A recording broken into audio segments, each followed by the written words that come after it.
Well, greetings and salutations, everybody. Welcome to the best damn movie-related show on the planet Earth, the John Campea Show, coming to you from right here on my YouTube channel. I am, of course, your host, John Campea, and it is an awesome honor and privilege, as it is every day, to have you, our international friends, gather around so we talk about our absolute favorite things in the world: movies, movie news, streaming, TV, all sorts of good stuff. And joining us here on this glorious day is the glorious one himself, the one and the only Mr. Robert Meyer Burnett. Robert, how are you doing today, sir? Well, it's another glorious day in the Corps. That's what I like to say. Every meal's a banquet. Every lineup a parade. I love the Corps. It's always a good day to do a little quoting of aliens. I like that. That's Sergeant Apone. That's Sergeant Apone. Hey, listen, guys. Thank you for being here today and spending some of your time here. We have a bunch of things that we need to talk about. We're awfully glad that you chose to spend some of your day here with us. But listen, before we get into it, a little bit of house cleaning. First of all, guys, if you haven't done so already, or if you're new around here, why don't you take a second and click on that subscribe button, become a subscriber to our YouTube channel. It'll keep you up to date on all the great stuff that we've got going on around here. Speaking of good stuff, guys, in case you can't be in front of a YouTube video, maybe you're commuting, maybe you're working out or whatever, and you want to listen to the show, good news, there is the John Campea Show podcast version, the audio-only version of the show that you can go and find on your favorite podcasting app of choice. Just going over there, subscribe to it, so the audio-only version is there when you need it. Also, guys, plug time of the day, as for whatever reason I brought up the subscribe thing again. Plug thing of the day again. Want to remind you guys that, we have spent a year working on a passion project, a documentary about movie trailers.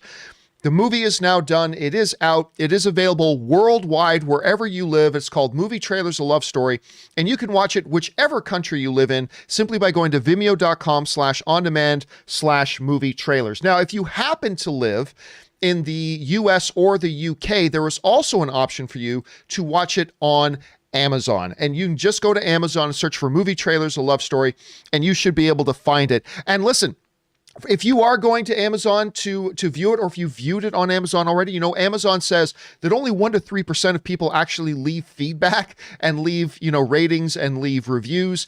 So if you guys have done so, can you please leave a rating and review on the movie? That would be great. And a big thank you to all you guys who have been leaving reviews and everything. Thank you so much for checking out the movie, and thank you for making our movie a part of your lives. It's a very special thing, so thank you so much for that, guys.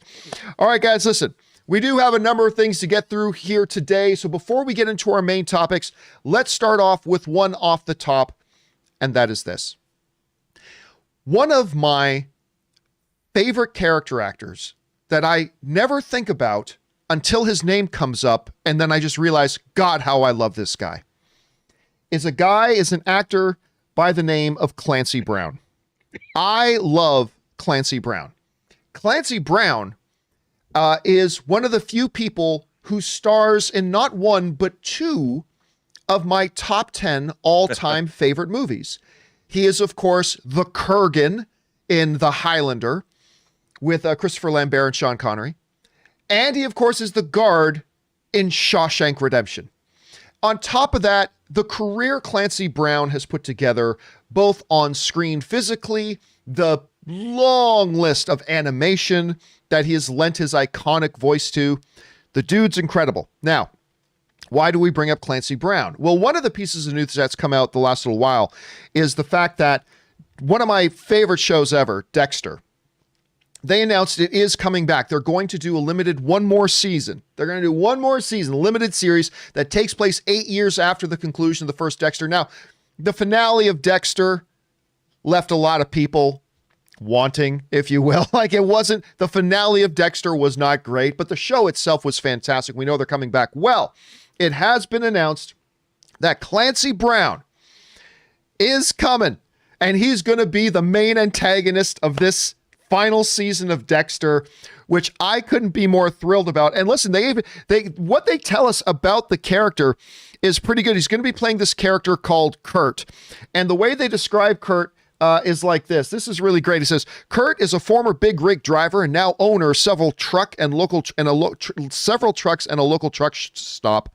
A man of the people, he is loved by everyone in town. If he's got your back, consider yourself blessed. Should anyone cross him or hurt someone he loves, however, God help them. I am so excited. I cannot even believe to tell you, Rob, how stoked I was to hear from you. Know, I've been excited about Dexter coming back anyway. I mean, I love the fact that they're going to get another shot to end this series properly. Not many shows get this opportunity. But now that they're adding Clancy Brown in there, it makes my heart smile, Rob. It makes my heart smile. I'm so thrilled to hear this. You heard about this news. What's your take on this? Well, like you, I am a huge Clancy Brown fan. Of course, when he played the Kurgan, when he did the voice of Lex Luthor, when he played the toughest screw who ever walked the halls of Shawshank Prison. I mean, I am a huge Clancy Brown fan. And SpongeBob, don't forget SpongeBob. I have to tell you, the first time I became aware of Clancy Brown was in a movie called Bad Boys. No, not that one. The one that Rick Rosenthal directed, the prison movie that starred Esai Morales and Sean Penn. Clancy Brown was another, he was in the boys' prison, and he was basically played a villain. And he was great then. This movie, I think, came out in 81. Ali Sheedy was in it, 81, 82. And it's a great teens in prison movie, and he kicked ass in that. So I've been a fan of his for a very, very long time. And honestly, I don't think that he works enough. I think Clancy Brown should be in every movie, John. And the fact that he's going to be in this season he's such a great presence. He has such a great voice. Oh, dude, him, Jeremy Irons, Jeffrey Wright. Yeah, he's up there as like one of the best voices in the business. Yeah, absolutely. I just watched, who played Lex Luthor in Smallville, who's got the podcast? Michael Rosenbaum. Michael Rosenbaum has this great YouTube channel. And he recently had Clancy Brown talking about how he got the job playing the Kurgan in Highlander. There's a clip from it. You should watch it.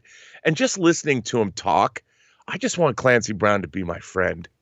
I mean, he's the kind of guy I think you could just never stop talking to. I mean, I've never met him, but man, let me tell you, what a guy. Can't wait. Cannot wait. I was privileged enough to meet him one time.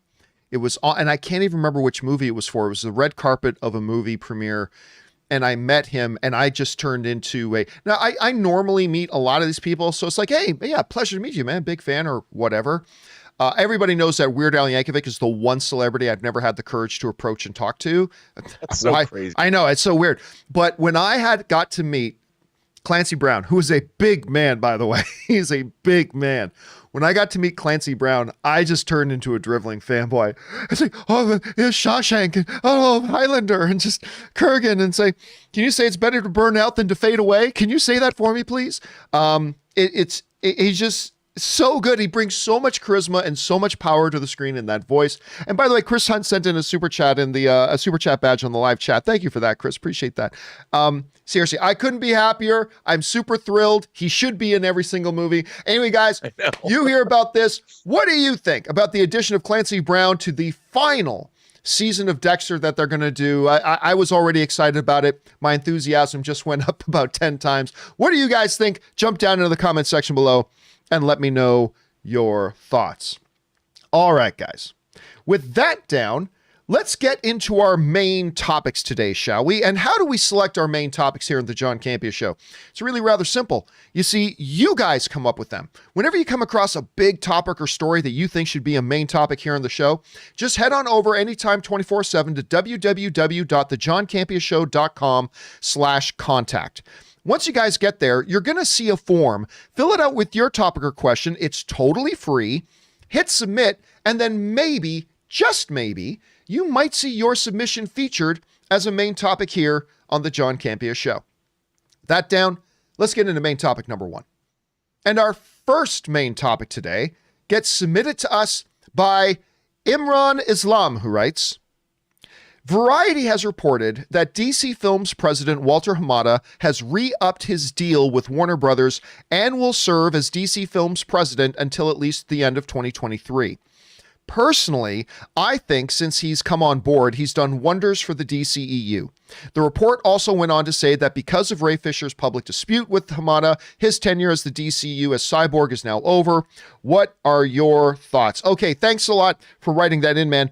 And listen, we're gonna save the Ray Fisher part of this story for the next topic, because that will be the next topic we talk about. But for now, let's focus on the Walter Hamada part here.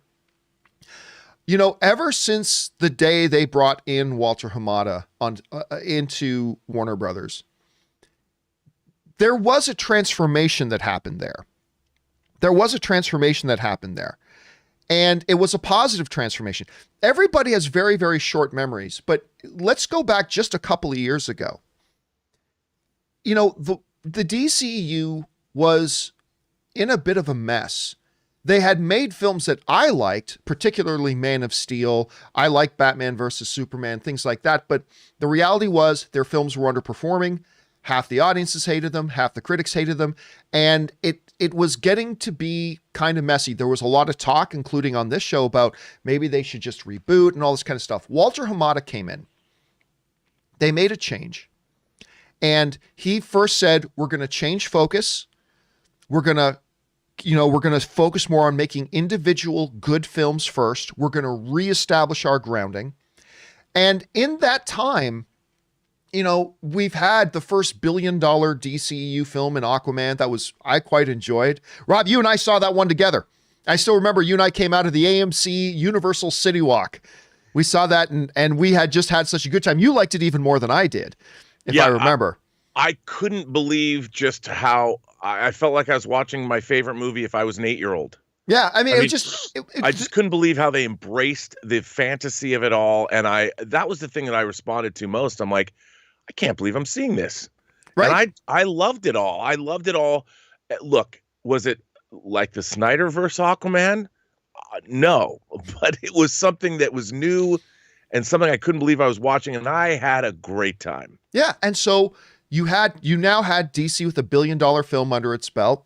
I loved Shazam. I thought it didn't have the same financial windfall that Aquaman did, but Shazam was charming and funny and entertaining. And it was just a big win. The critics enjoyed it. The audiences enjoyed all that kind of stuff. With that focus on standalone films, we had a Joker movie come out that won Academy Awards and was another $1 billion film. Now, listen, under Hamada, they've also had, The Fabulous Emancipation of One Harley Quinn, which I didn't like too much. And we also just had Wonder Woman 84, which to me was a bit of disappointment. But the fact is, they are in a healthier place right now than they've been. And as a result, the bigwigs over Warner Brothers have re-upped, and he's going to be there for another 3 years. This is what we get from the good folks over at Variety, who writes, Walter Hamada has signed a multi-year deal extension to remain president of DC Films, insiders tell Variety. The extension is through 2023. One individual familiar with the talks noted. The studio is announcing the deal imminently, so I expect we're going to see an official announcement coming from Warner Brothers any time now. Hamada will continue to report to Warner Brothers Pictures Group Chairman Toby Emmerich, no surprise there. The label is responsible for bringing all of DC superheroes canon to screens and streaming. He is your big kahuna when it comes to the DC world. He is in charge of everything that's going to be on movie screens, of everything that's going to be on HBO Max, streaming, all that kind of stuff when it comes to the DC universe. This is the thing. And he's just getting started. We have seen part one of his plan, and I think for the most part, it has been effective. It has worked. Couple of stumbles, absolutely, but they're just getting started. And so for me, Rob, when you look at Warner Brothers, one of the things that a lot of the people on the outside observing Warner Brothers, particularly when it comes to their DC universe, it's been chaotic for a long time, right? A lot of changes always happening. They've been very reactionary. This person's in that position. All of a sudden there's somebody else, blah, blah, blah. For them to bring in a Walter Hamada who's been there now for a bit, they've had some success, and now they're saying, you know what? We are bringing consistency now to what we're doing. We are stabilizing what we are and what we're doing. And listen, they may make more mistakes in the future, but I think extending Walter Hamada at this point was the smart thing to do. I think this is a good move. Rob, you heard about this. What's your take on the extension of Walter Hamada there? I think it's absolutely a good move. I have to tell you, watching him, he spoke at the first big DC Fandom event. Yeah. And really, really smart guy. And I really like what he had to say. He seemed to me to be the exact kind of studio executive that you want in charge of these beloved franchise properties. He seemed thoughtful. He really knew his stuff. And I think DC is in good hands. The proof's in the pudding. I mean, who would have thought Joker would have made $1 billion. Who would have thought that movie would have done what it did? Well, Walter Hamada probably did. And same with Aquaman and Shazam. So I think proof's in the pudding. Here's the funny thing about Hamada with Joker. Hamada himself talked about how he wasn't really big on the idea of doing Joker.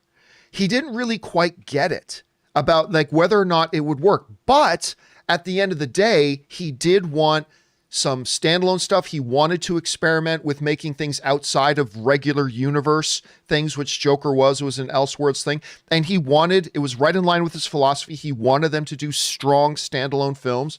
And so even though, he didn't get it, he says in his own words, I didn't get it. He didn't get what they were going for in Joker, but he knew it was the type of film that they wanted to focus on, greenlit it anyway. That is bold leadership. When you look at it and go, you know what? I'm not even sure I get what you're trying to do, and I'm not totally sure this will work, but it is in line with the philosophy that I think we need right now. Go ahead. And they reaped it, man. They absolutely reaped it. So it's going to be, and listen, we don't know what's going to happen.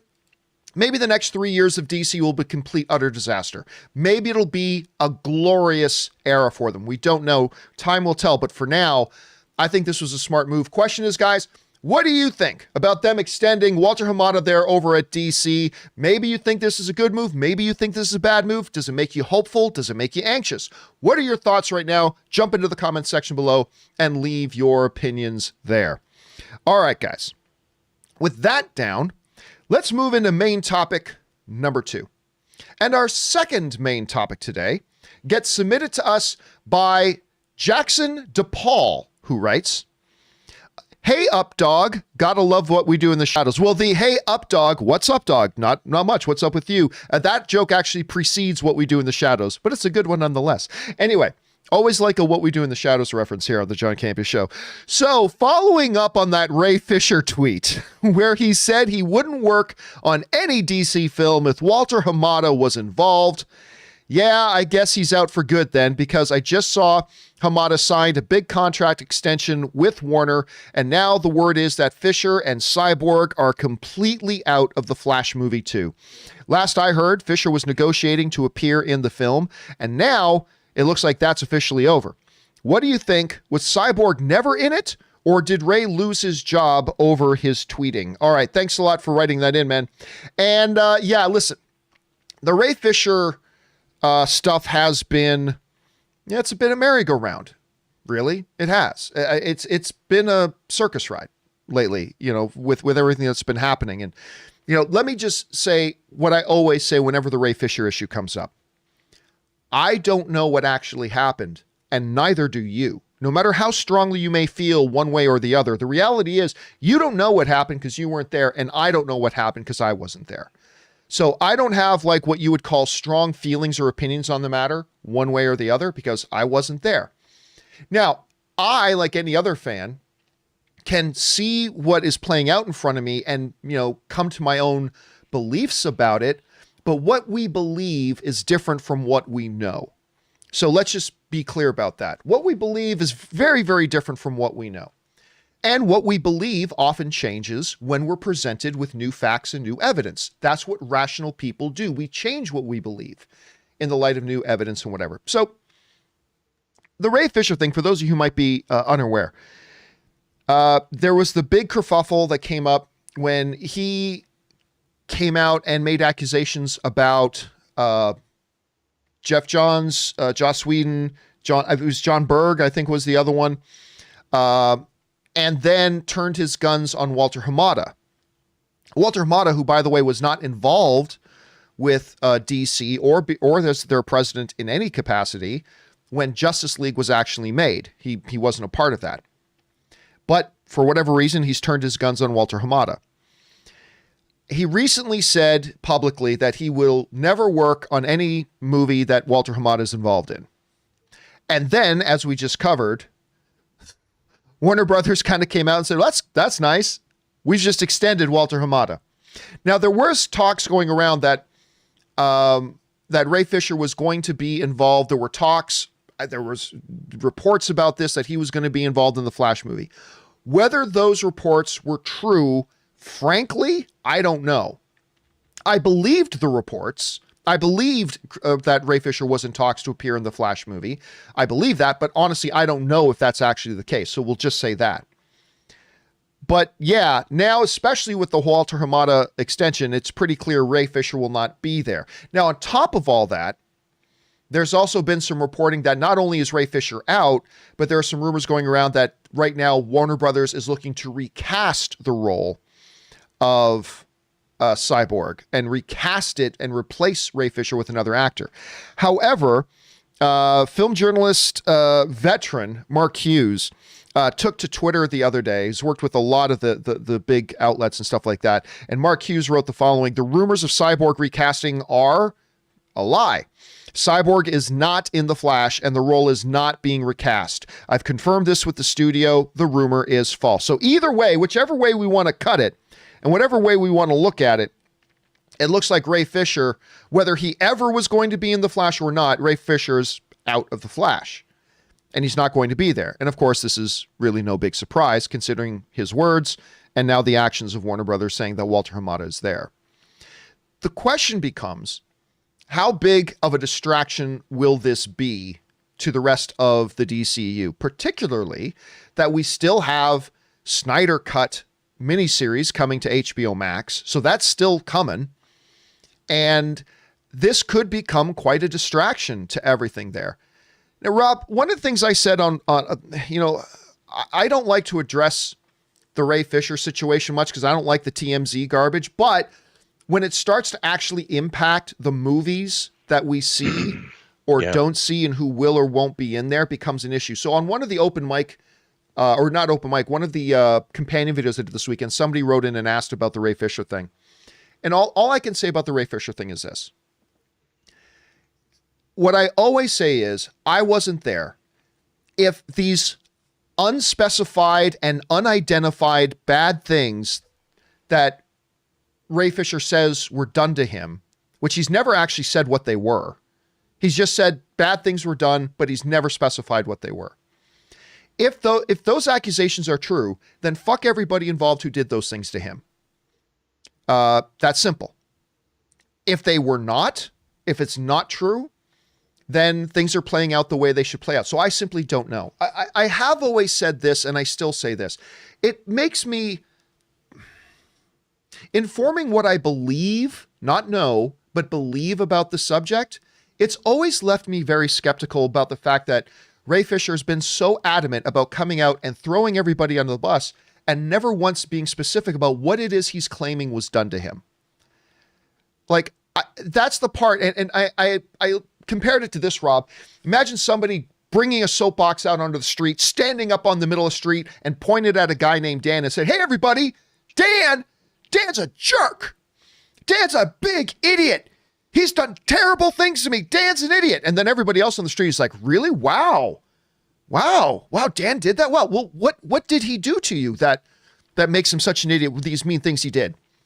"Well, I'm not going to tell you that, but take my word for it. He's a big idiot." Okay, you want us to believe he's an idiot. All right, but can you tell us why?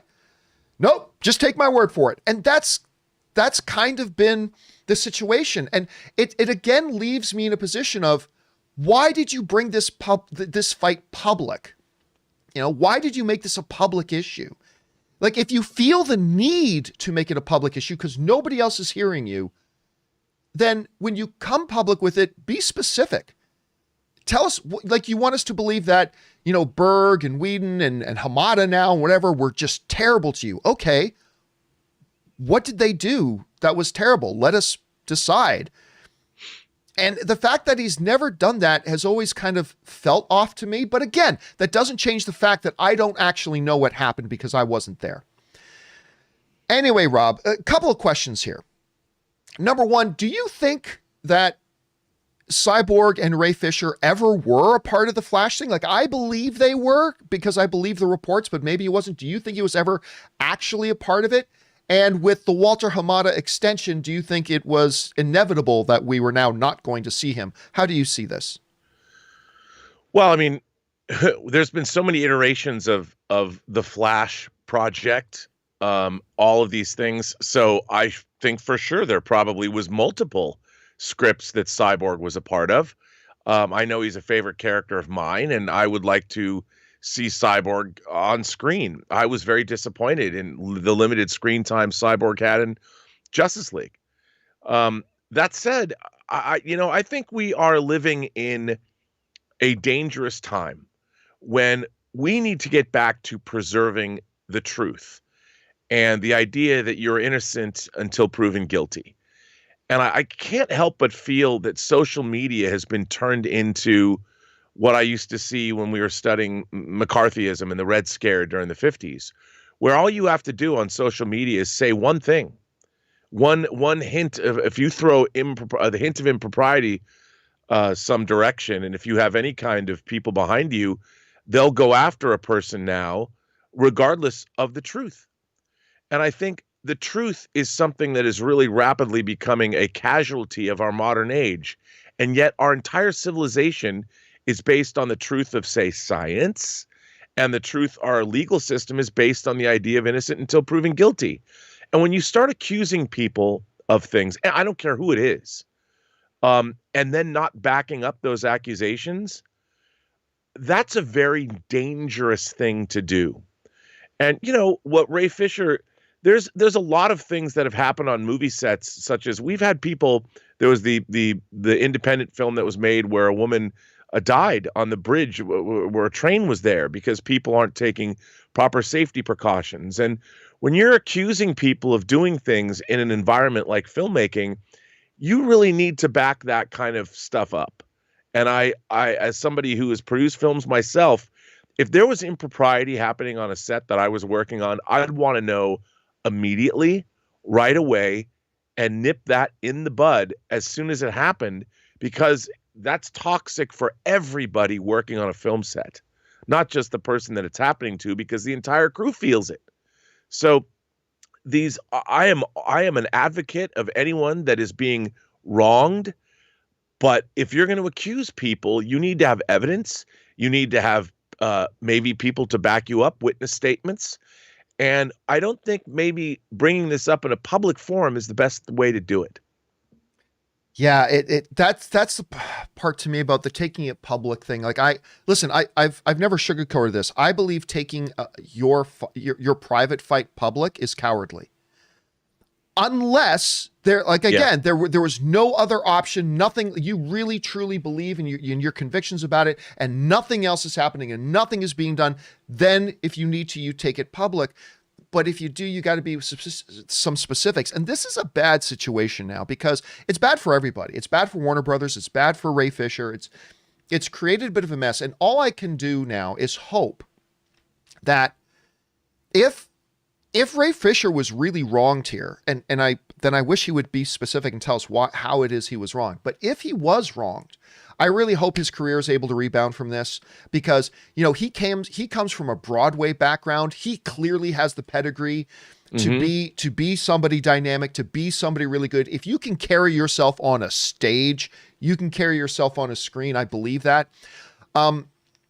Otherwise, it's a tough situation, because here's what he faces now.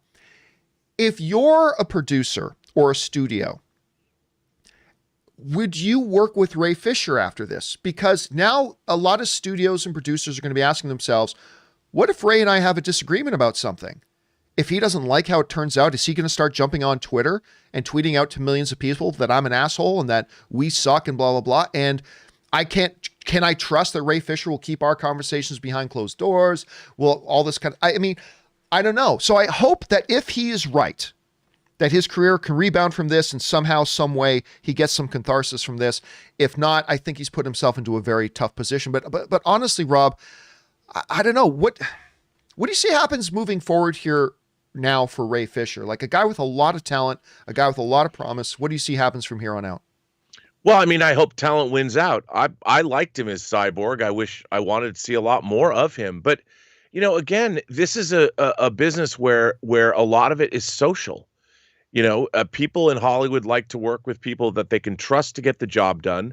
And also they can trust to be, easy to work with.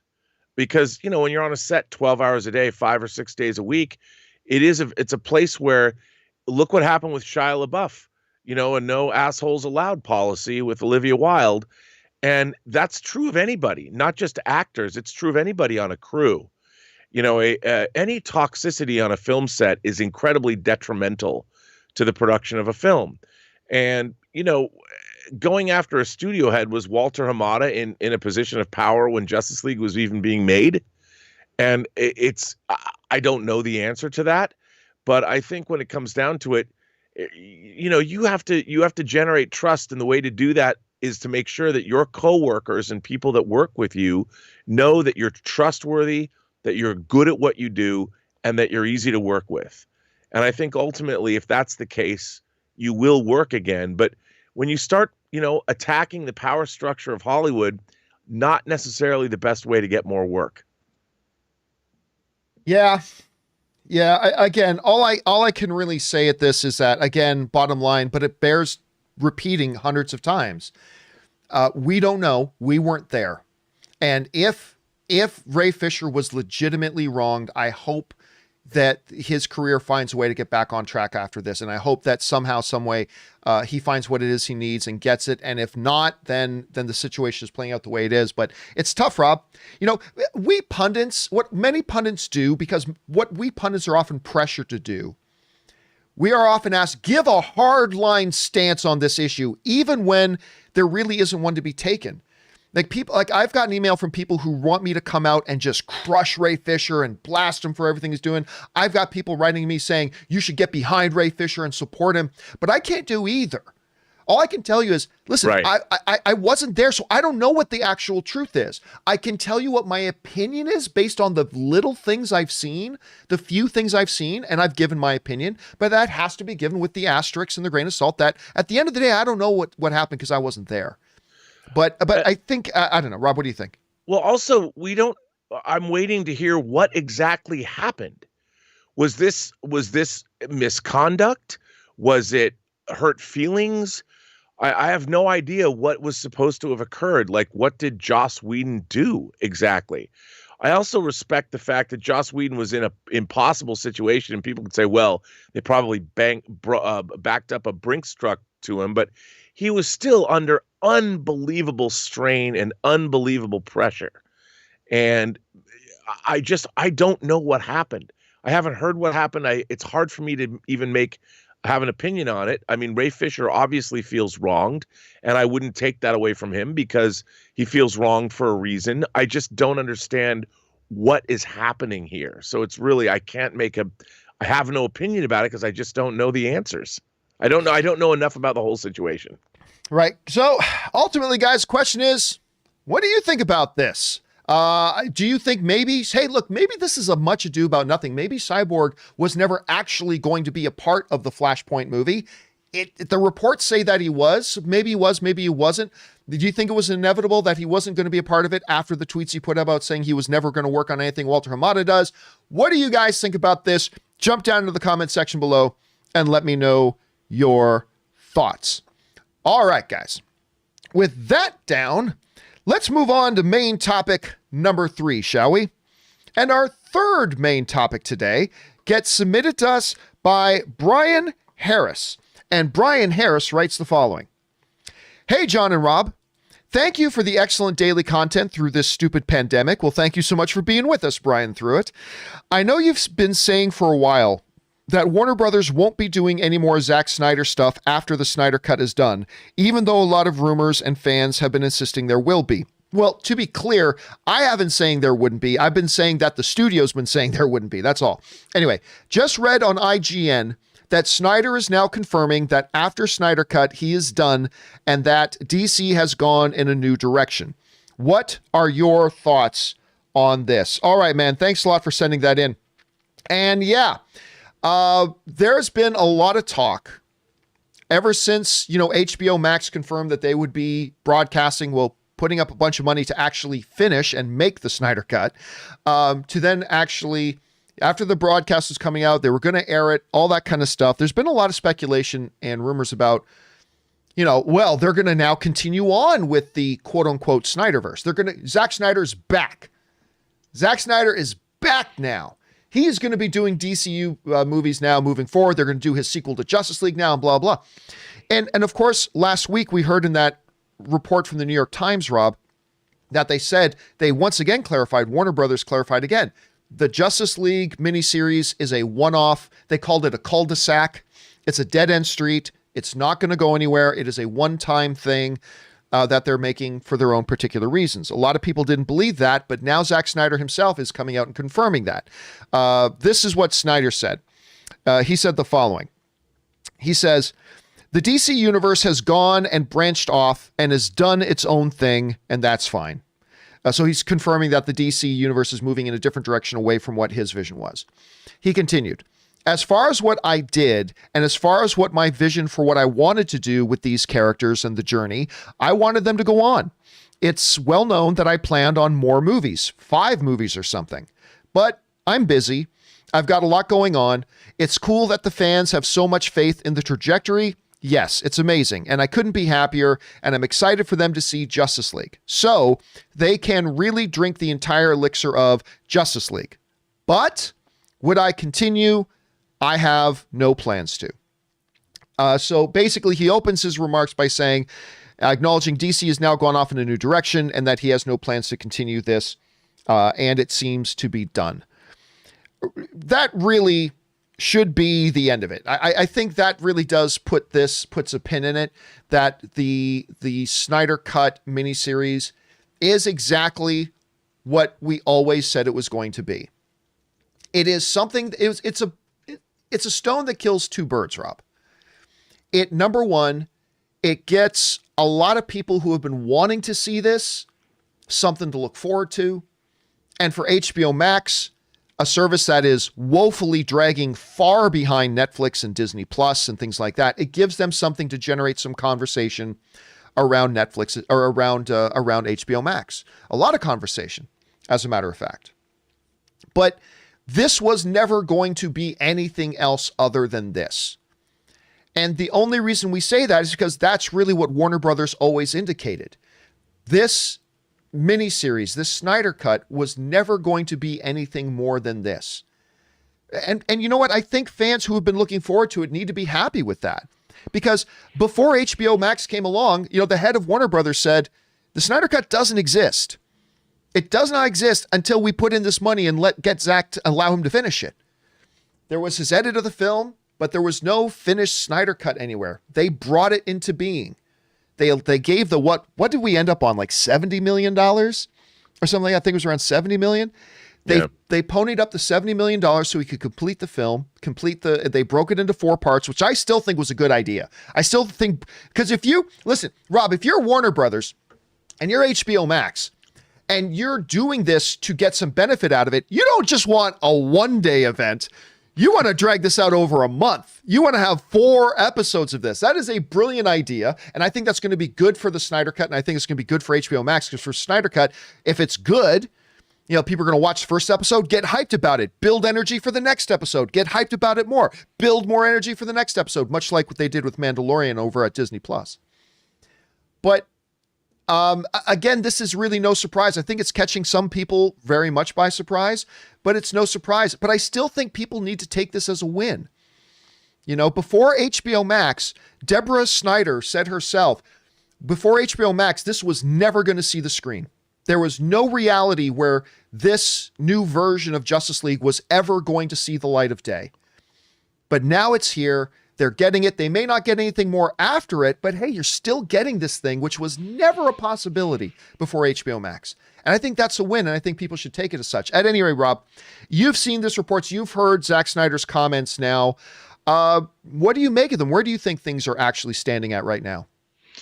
Well, we talked about Joker. We talked about Aquaman. These are movies that made $1 billion, and they were not part of the Snyderverse. The Snyderverse has yet to have that kind of success. And I think that, Batman v Superman Dawn of Justice did not make $1 billion, but Joker did. And I think where we're, like you just said, having this 4-hour cut of Zack Snyder's old episodic version of Snyder's Justice League, this is an epic win. Until you and I had said on the show that first of all, we were proven correct. There was never a Snyder cut. There was a work in progress, like with any movie that is not finished. And that was where we were at. And the fact that I had always said, well, you can't have a Snyder cut of anything until someone's going to pay for it.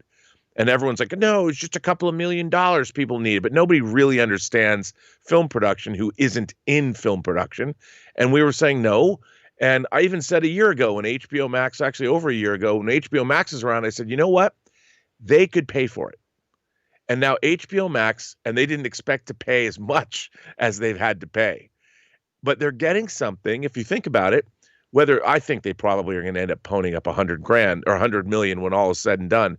But if you think about it, $100 million is almost like getting 4 $25 million features.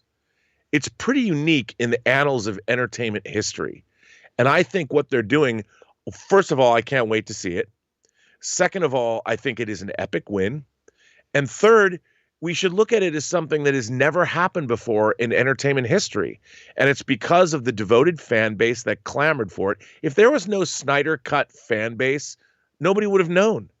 You know, they kept the flame burning. There were charity events. They put on things in New York and at San Diego. And it really is something that the fans and the people that wanted this thing to happen can really take to heart, that, wow, fan engagement willed this thing into existence. A new streaming service, HBO Max, ponied up. They came up and said, let's do this thing. Zack Snyder, who could have been bitter and said, everyone go F yourselves, he decided to come back and was given carte blanche to make this thing. I think this is a huge celebratory moment. And if it's the last, we should still look at it as a gift. This is an amazing thing all the way around. Everybody has won from this. And now people are like, well, is the Snyderverse going to go forward? You know what? Who cares? What you got was an epic win that should be celebrated by everyone. And let's hope it's good. Yeah. Well, I mean, there's a foregone conclusion here, which is this. There are going to be some people like you and I who have liked all of Zack Snyder's DC movies so far, particularly Man of Steel. But I think what is a foregone conclusion is there are people out there who just straight up hate Zack Snyder, and no matter how good the Justice League miniseries is, they're going to say it's terrible. Yeah. There are also people out there who are going to be diehard Zack Snyder supporters that no matter how bad the Justice League miniseries is, they're going to say it's awesome. At the end of the day, all I care about really is if I like it. That's all I care about. Well, that's all that matters. That's all that matters. Can you deliver me something that gives me an experience like an Unto Batman versus Superman? Can you deliver I don't expect him to give me another Man of Steel. That's high goals. But if you can deliver me another Man of Steel, that's all I care about. That's all that matters. But I'll tell you, here's the part that nobody is talking about, Rob, which is I believe this is a good move for Zack Snyder to finish up with the DC stuff and move on. Zack Snyder was not considered a divisive director. Not that everybody loved every movie he put out, but he was not. The mention of Zack Snyder's name did not elicit instant division amongst people. Before DC, he was a celebrated, I didn't like Sucker Punch. That's the only film he ever made that I didn't like, but he was a celebrated filmmaker that a lot of people like to keep their eyes on, that he was innovative. And I love the fact that we've got Army of the Dead coming. I love the fact that Snyder's going to be able to get back to making those kinds of films. And I think this is not only good for Warner Brothers to move on with their new direction, but I think this is going to be great for Zack Snyder overall. And I think the more and more Zack Snyder, I don't know this for sure, but I think the more and more Zack Snyder gets distance from the DC universe, I think you're going to see him become a bigger and bigger name as they go. I mean, of course, who knows? Maybe Army of the Dead sucks. Who knows? But I'm excited by what I'm seeing. So that's the part I don't think anybody's talking about is this is good for Zack Snyder, and I'm looking forward to what he's got going. What do you think about Zack Snyder's future? Look, as we talked about before on the show, he's got his whole Army of the Dead franchise over at Netflix. Yeah. There's the movie coming out, which I can't wait to see. They've greenlit a prequel film. They're making an animated series from it.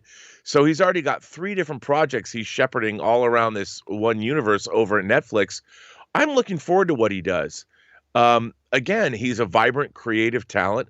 Whether you like his brand of creativity or not, there's no denying that when you see a Zack Snyder movie, you get something that is truly uniquely his. And I've always been interested in artists that bring authorship and vision to their projects.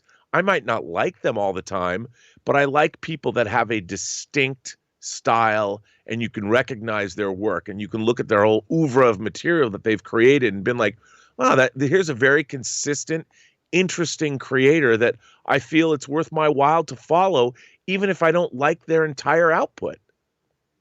Yep, I agree. So the question here is, guys, what do you think about this? The fact that Snyder is now confirmed. Well, first of all, last week we had Hamada saying the Justice League miniseries is a cul-de-sac. Nothing's going to come out of that. It's a special one-time event. Now we have Zack Snyder saying he has no plans to make any further films. But by the way, it should be pointed out, but before we close off this topic, Rob, it should be pointed out that in the midst of all that interview, Zack Snyder also said what should always be said. He said, never say never. He said, I'm not saying it's impossible that we couldn't ever do something again. He did give that, which is exactly what he should say. So put that in there too. But it does seem, from what he's saying, from what Hamada is saying, it does seem like this is it. What do you guys think about that? Jump down to the comment section below and let me know your thoughts. All right, guys. With all that down and out of the way, let's go on over and start taking your live questions. And if you've got a live question you want to send in, the way you do it is you simply use the tip link that's near the top of the description of this video. Just go into the description of the video. You'll see it. You can click on it there, or you can enter it in manually at streamelements.com/movieblogtv/tip. Now, I want to highlight this, guys, because we get a lot of tips that come in and they gets labeled as anonymous. When you forget to actually put in your name on that top line, it comes through as anonymous. And if you're going to send us a fun topic to talk about and you support the channel by tipping the channel, I want to make sure you guys get a shout out. So unless you really want to keep your name anonymous, please make sure you remember to fill out that your name part, because I'd like to give you a shout out for sending it in. All right, guys, that down. Let's get on over to it, shall we? And we're going to start things off here with Josh Ward, who writes, also, checked out your documentary. Thank you so much for that, Josh. Awesome job. Loved all of it. But my favorite parts were when your experts talked about the trailers that affected them or the ones that gave away too much. The part about the chapter about trailers that giving away too much, that was one of my favorite chapters in the documentary. You could truly see the love story they had with the subject matter. Well, thanks a lot for that, Josh. And that's the thing, Rob. One of the things that I know you and I talked about too when I was getting started on making it is that we all know trailers, but we often forget, like, we as an audience truly, this is why we named the movie Trailers a Love Story. We as an audience really do have a very passionate love affair with trailers that sometimes is complicated and sometimes it rages hot, but I mean, it is. And trailers really do. We have very special moments that we have with trailers, just like we have special moments when watching in movies. Like, you tell a story in it about, you remembering, and this story's in the documentary, you remembering the first time you saw the Wrath of Khan trailer. I still remember that. And trailers really do have those. What is it about trailers, Rob, that are commercials? That's all they are. They're commercials, but we can form these really get these emotional reactions to them. What is it about trailers that makes them unique that way? Well, I think they're a promise. Chris Gore said it like it was the promise of, it's like a first date. When you've met somebody that you're really excited about and you go on a first date and the first date's great. That's what it's like seeing a great first trailer. You can't wait to see more of that person. And I think when you watch a trailer, what it is, it's a promise that is being made to your imagination. And I always say the audience of my own YouTube show are imagination connoisseurs. Well, everybody who's watching this show right now, we're all imagination connoisseurs. We all love movies and television and comics and video games. And what we want from those things is to stimulate our pleasure centers, which begin with our imagination. And when you see a trailer that captures, if you're awaiting a movie, you're waiting, whether it's Dune or whether it's the Eternals, which we haven't seen a trailer for, but anything that you're looking forward to. And if the trailer comes out and it shows you everything you hoped for in 2 minutes, it's promising you that, hey man, if you think this is good, wait till you see the rest of this movie. And that's what it's doing. It's like, when you kiss somebody for the first time and it's a really great kiss, it's like an upper persuasion to a lower invasion that you can't wait to experience. That's what I like to say. All right. Hey, by the way, I want to point this. Somebody in the chat board, I think it was Leandro, just gave a suggestion I can get. A Leandro on the chat board in the live chat sent this in that I all before. Zack Snyder for Deadpool 3. I could get behind that. I could get behind that. I think that would be a very interesting match. I could totally get behind that. Okay, let's move on. Next one, Brennan M writes, "Hey John, hope all is well." It is, thank you, Brennan. I can agree Tom Brady is the GOAT, greatest of all time. Kind of like Superman, I suppose, all powerful. I guess that makes the Giants his kryptonite. Does that 18-1 season ever keep you up at night? I have a feeling it keeps Brady up at night from time to time. Yeah, so of course, like one of the big ones, of course, the one big one was that one Super Bowl where the Patriots had it wrapped up, and then Eli Manning heaved up this Hail Mary. And the receiver, do you remember this, Rob? The receiver came down with it in this total fluke catch where like the back of his arm held the ball against the back of his head. And it was amazing to watch. It was absolutely amazing to watch. But that one big fluke kept a 7th ring off of Brady. Does it keep Brady up at night? Oh, no, I don't think so. I think it would keep Brady up at night if he had never won a Super Bowl. Like if you had never won a Super Bowl and that was your one shot at it and that ridiculous circus catch is what cost it to you, oh my God, that would keep him up every night for the rest of his life. And maybe even if he only had one Super Bowl ring and he thought, man, I could have had 2. But once you have 2 rings and then 3 rings and then 4 rings and then 5 rings, and then 6 rings, you've completed the Infinity Gauntlet. He's got all 6 gems. Once you get 6, you don't worry about the ones you like, because he lost other Super Bowls, right? I mean, he got to the Super Bowl, I think, 10 times? 9 times? 9 times, I think? Maybe. Got whatever. Times. Think about Aaron Rodgers. Aaron Rodgers. Think about this, Rob. A lot of people consider maybe the best quarterback. He's probably going to win MVP this year. Aaron Rodgers. He's amazing. You know how many times he's been to the Super Bowl? Once.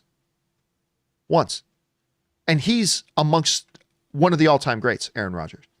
Tom Brady's taken his team to the Super Bowl. I believe it's 9 times. He's got 6 rings. It's kind of crazy. So no, the ones he lost, I don't think mean anything to him. I don't think he keeps him up at night. Unless he had fewer rings. But once you get past like 4 rings, you don't sweat it so much. You don't worry about it too much. All right, anyway, Casey McNatt writes, "Hey, John and Rob. Well, I recently saw your video for the most anticipated movies list, and I gotta say, I have pretty much the same. However, a few honorable mentions I want to see is Edgar Wright's Last Night in Soho and James Wan's Malignant." Well, we talked about that a little bit. Well, more about Edgar Wright's Last Night in Soho. I think it's because whenever Edgar Wright is attached to anything, you have to keep your eye on it. Like Edgar Wright is one of my favorite guys in the business. It's just that simple. That said, I couldn't really put Last Night in Soho on my most anticipated list because not only have I not seen anything from it, I really know nothing about it. And there are several films that were on my top 10 list, Rob, that I haven't seen anything from, but I know a lot about them, and therefore I could put them on. So, yeah, that's the reason I didn't get that on there, but it's definitely one to keep our eyes on. Where's your anticipation right now for that Edgar Wright film? Oh, it's up there, but I don't know if I saw that on the 2021 release schedule that I was looking at, because I'll tell you, both Edgar Wright's movie and I don't even know what James Wan's Malignant is about. But the title alone makes it seem like it has to do with disease or something. And I'm in. I'll watch any body horror, anything to do with weird body horror, whatever it is. I don't know what it is. I just want to see it. And I think in my mind, James Wan is the Alfred Hitchcock of the jump scare. Oh, wow. And I really enjoy his films just to watch how he, like that tiptoe through the tulip scene. Is it in the first Insidious where the camera's like outside of a house? And it made me scared just listening to Tiny Tim. I mean, I can't wait. Malignant. Malignant's got to be up there. All right. Next up, by the way, super email sent in a super chat badge in the live chat. Thanks for that super email. Appreciate that, man. All right. Next up, Brendan M writes, thinking about the Wonder Woman bulletproof question, it occurred to me that perhaps just because they don't create a wound doesn't mean it couldn't feel unpleasant to have bullets smacking you. She seemed truly surprised the bullet hurt her in Wonder Woman 84. That continues to be a debate, Rob, about and something I'd love to hear Patty Jenkins address. Is Wonder Woman bulletproof? Because, you know, in everything we've seen, Superman's bulletproof. He feels no need to block anything. He just stands there. Hey guys, you want to take a shot? Go for it. Boom, boom, boom, boom, boom, boom. Luke Cage, the bulletproof man. He just walks in. Take your best shot, guys. Boom, boom, boom. But when Wonder Woman in the movies, she's blocking everything. Whether it's on the battlefield with a shield, whether it's her race bristlets, she's blocking everything. So when we get into the scene in Wonder Woman 84, where she actually gets pierced by a bullet, it scratches her and she bleeds. The question is, was that remarkable because, she's not supposed to be penetrated by bullets? Or was it remarkable in the fact that she missed one? She wouldn't normally miss those. So they would come and they hit her. And so to me, it's still a lingering question about to whether or not she's bulletproof. Let me put you on the spot, Rob. Forget the Georgia Senate primary races or the Senate races. Forget that. The important question today for all of us is, according for what you've seen of Wonder Woman in the movies so far, is she bulletproof? What's your take on it? Yes. Yes, she is. But that doesn't mean that she's as invulnerable as... Look, I think what's interesting about Wonder Woman's power is it was imbued by the gods, whereas Superman's power was more imbued by the universe itself. So I think the power of the gods can be taken away. And I think that, it depends. I mean, it really depends. But I think the way they've depicted it, part of the whole thing about being bulletproof is that her power could be diminished. So that was interesting. Superman's cannot. I mean, unless you're not exposed to the power of a yellow sun, but that's not a problem for him on Earth. But whereas Wonder Woman, we've seen that she can be affected. It's interesting. Both magic can affect Superman and Wonder Woman, apparently. Yeah. I'm still of the belief that the movies, she is not bulletproof, and that she just missed that bullet because her powers were diminishing. She missed being able to block that, because normally she would have been able to block it. She missed it, and that was because her powers. But I don't know. We'll find out. I'm dying to see Patty Jenkins actually answer. Why is this important? Why is this important to me? This is the stupidest thing for me to worry about. But hey, whatever. I want to know if Wonder Woman's bulletproof. Okay, let's move on here. Next up, let's see. Chuck the Mystery. I love that username. Chuck the Mystery writes, hey, John and Rob, with the news from Walter Hamada and the decades of material to choose from, what story from DC Comics history that has yet to be adapted to the live action would you most like to see as a film or TV series? Anxious for multiple Batmans, by the way. Thanks. Man, that's a hard question. Like there's like decades and decades and decades and decades and decades and decades and decades of stories to go through, and like which one haven't they really touched on yet? I don't know. I mean, in a way, they've already touched on the Nightfall stuff, right? They've already touched on Nightfall a little bit. I have no interest in the Age of the Supermen. I have no interest in that storyline whatsoever. But they've already touched, they still did touch on that by touching on the death of Superman a little bit, right? Which is kind of what ushered in the Age of Supermen. So, I mean, Nightfall, but I mean, I don't want them to move away from Batman. I don't want them to bring in Jean-Paul. I don't want to bring in Azrael as whatever, because that's so I don't know. Rob, do you happen to have one that they've never even touched on that you think is just right for the big screen right now? Maybe Long Halloween? I mean, I don't know. What do you think? Well, I would love them to go back to more 70s Batman, like the Denny O'Neil era that Neil Adams was drawing.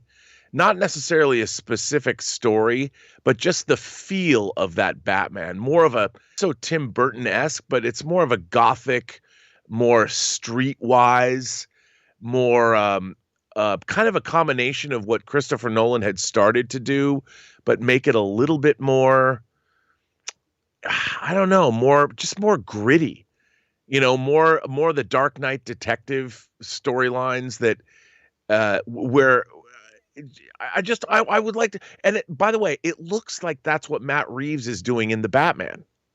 So I don't know if he's adapting a certain story specifically, but the trailer that we saw from that is exactly the kind of Batman I've wanted to see.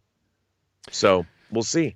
All right, let's carry on here. That was Chuck the Mystery. Next, Michael Anthony, who writes, well, John and Rob, I finally did it. At 26 years old, I finally sat down and watched The Lord of the Rings for the first time. Good on you. With 4K extended editions. I'm astounded. I wish I hadn't taken so long for me to see it. I can't believe what I was missing out on. Yeah, you missed out on it, but guess what? You just got to do something that none of the rest of us will ever get to do, which is watch Lord of the Rings for the first time, man. I just sat down and Ann and I sat down and watched Fellowship of the Ring again for the first time in a while, about 2 weeks ago or something like that. And it's just such a great experience. And I'm glad you got on it, Michael. Again, don't lament that you've gone so long without seeing it. It's great that you just got to have that experience of seeing it for the first time. Some of the best films ever made. Some of the best films ever made. All right. Mischievous Gremlin writes, hey, John and Rob, I'm just brainstorming here. I don't know if Michael Keaton is showing up in more movies than just The Flash or not, but I wouldn't mind him being old man Bruce mentoring young Terry McGinnis in a Batman Beyond movie. A Batman Beyond movie, Rob, is something a lot of, well, I'm not going to say a lot, but a segment of the fan base has really been calling for a long time. I've said for the longest time that just get over it. It ain't going to happen. Nobody cares about Batman Beyond. Until Spider-Verse came along.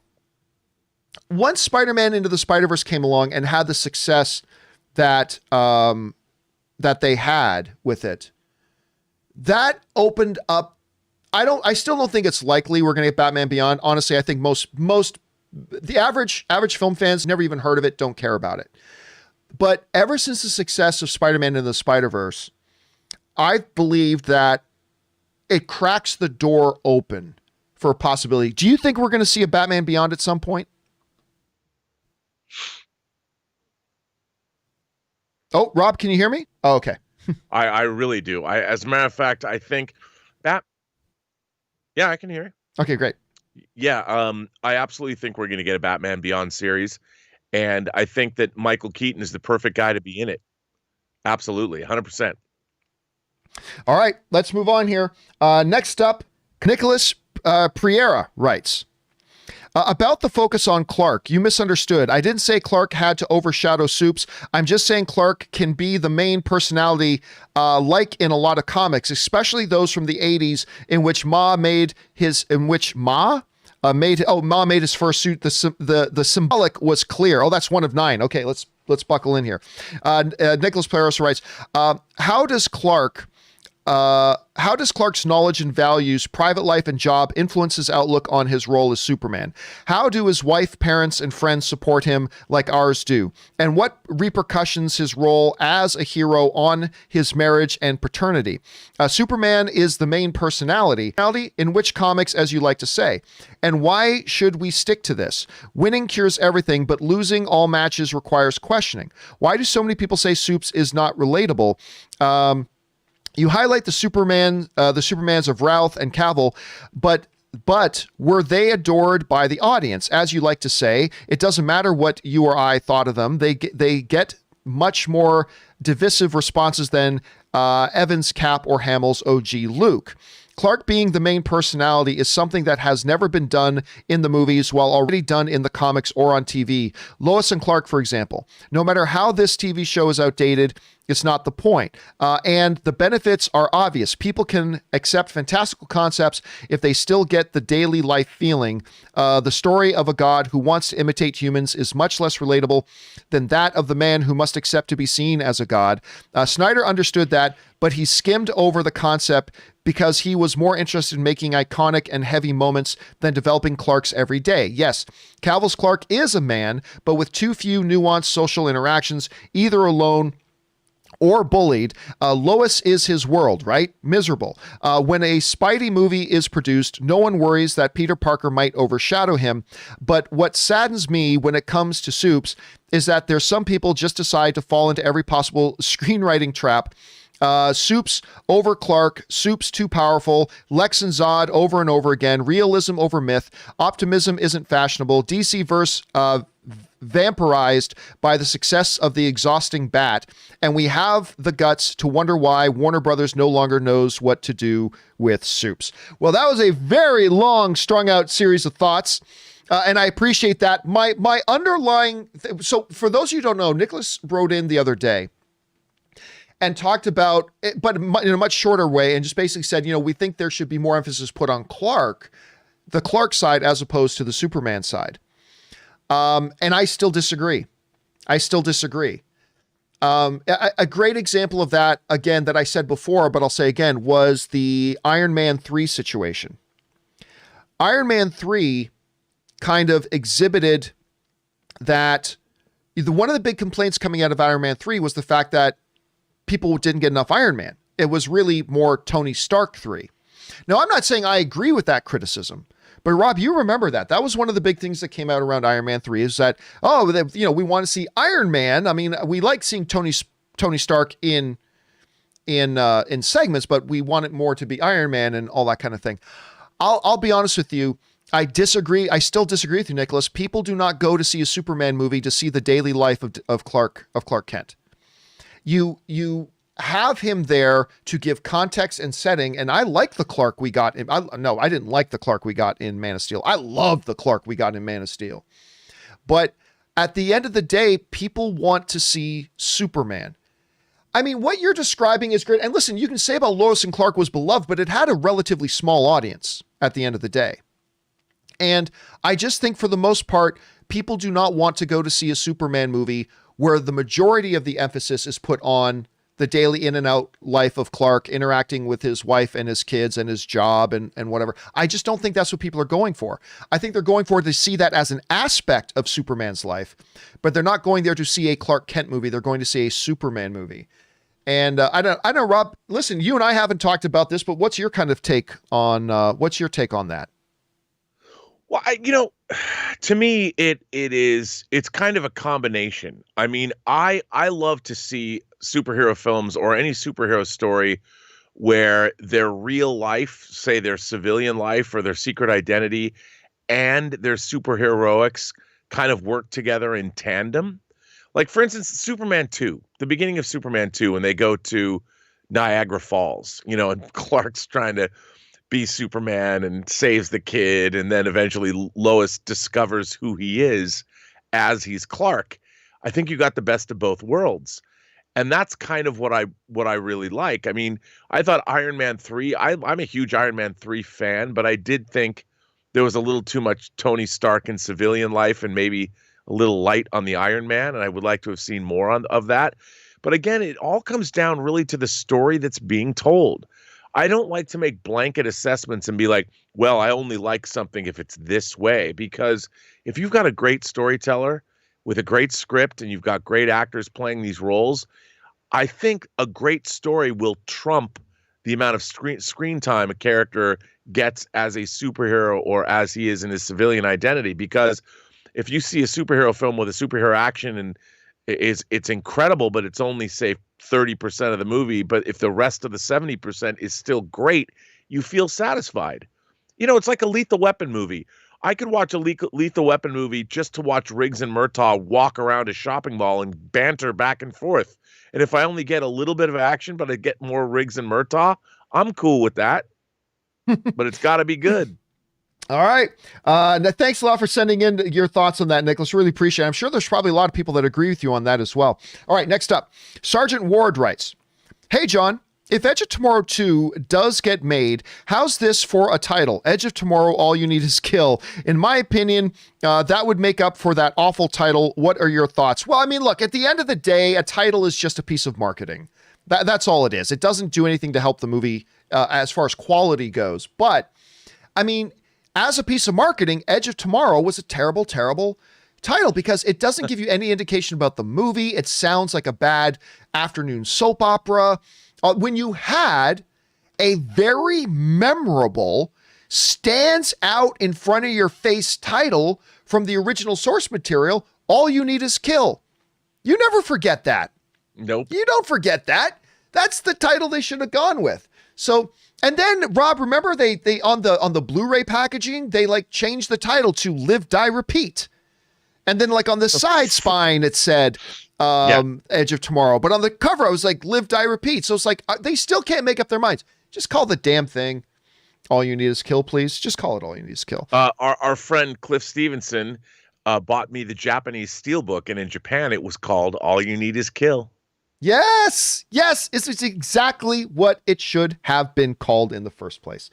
Anyway, just good piece of marketing. Okay, thanks for that, Sergeant. Man of Tomorrow writes, what do you think are the chances of an MCU reboot in the next 5 to 10 years? I'm dying to see all of Marvel's characters together. Feels weird with Steve, Tony, T'Challa, and others being gone, while it will be years till the Fantastic Four and X-Men get introduced. I mean, listen, in movie terms, when you start talking anything beyond 5 years, you might as well say, what will happen 6 billion years from now? Because seriously, in movie terms, 5 years is an eternity. It's an absolute eternity. I will say this. At some point, the MCU reboots. At some point. I don't see it happening in the next 5, but anything is possible within the next 10. Because listen, if anything, Kevin Feige is bold. He is bold. And what would be bolder for him to do than say, you know what? I've told this story about this MCU universe. I got new stories I want to tell, but it's going to require a clean sheet. Rebooting.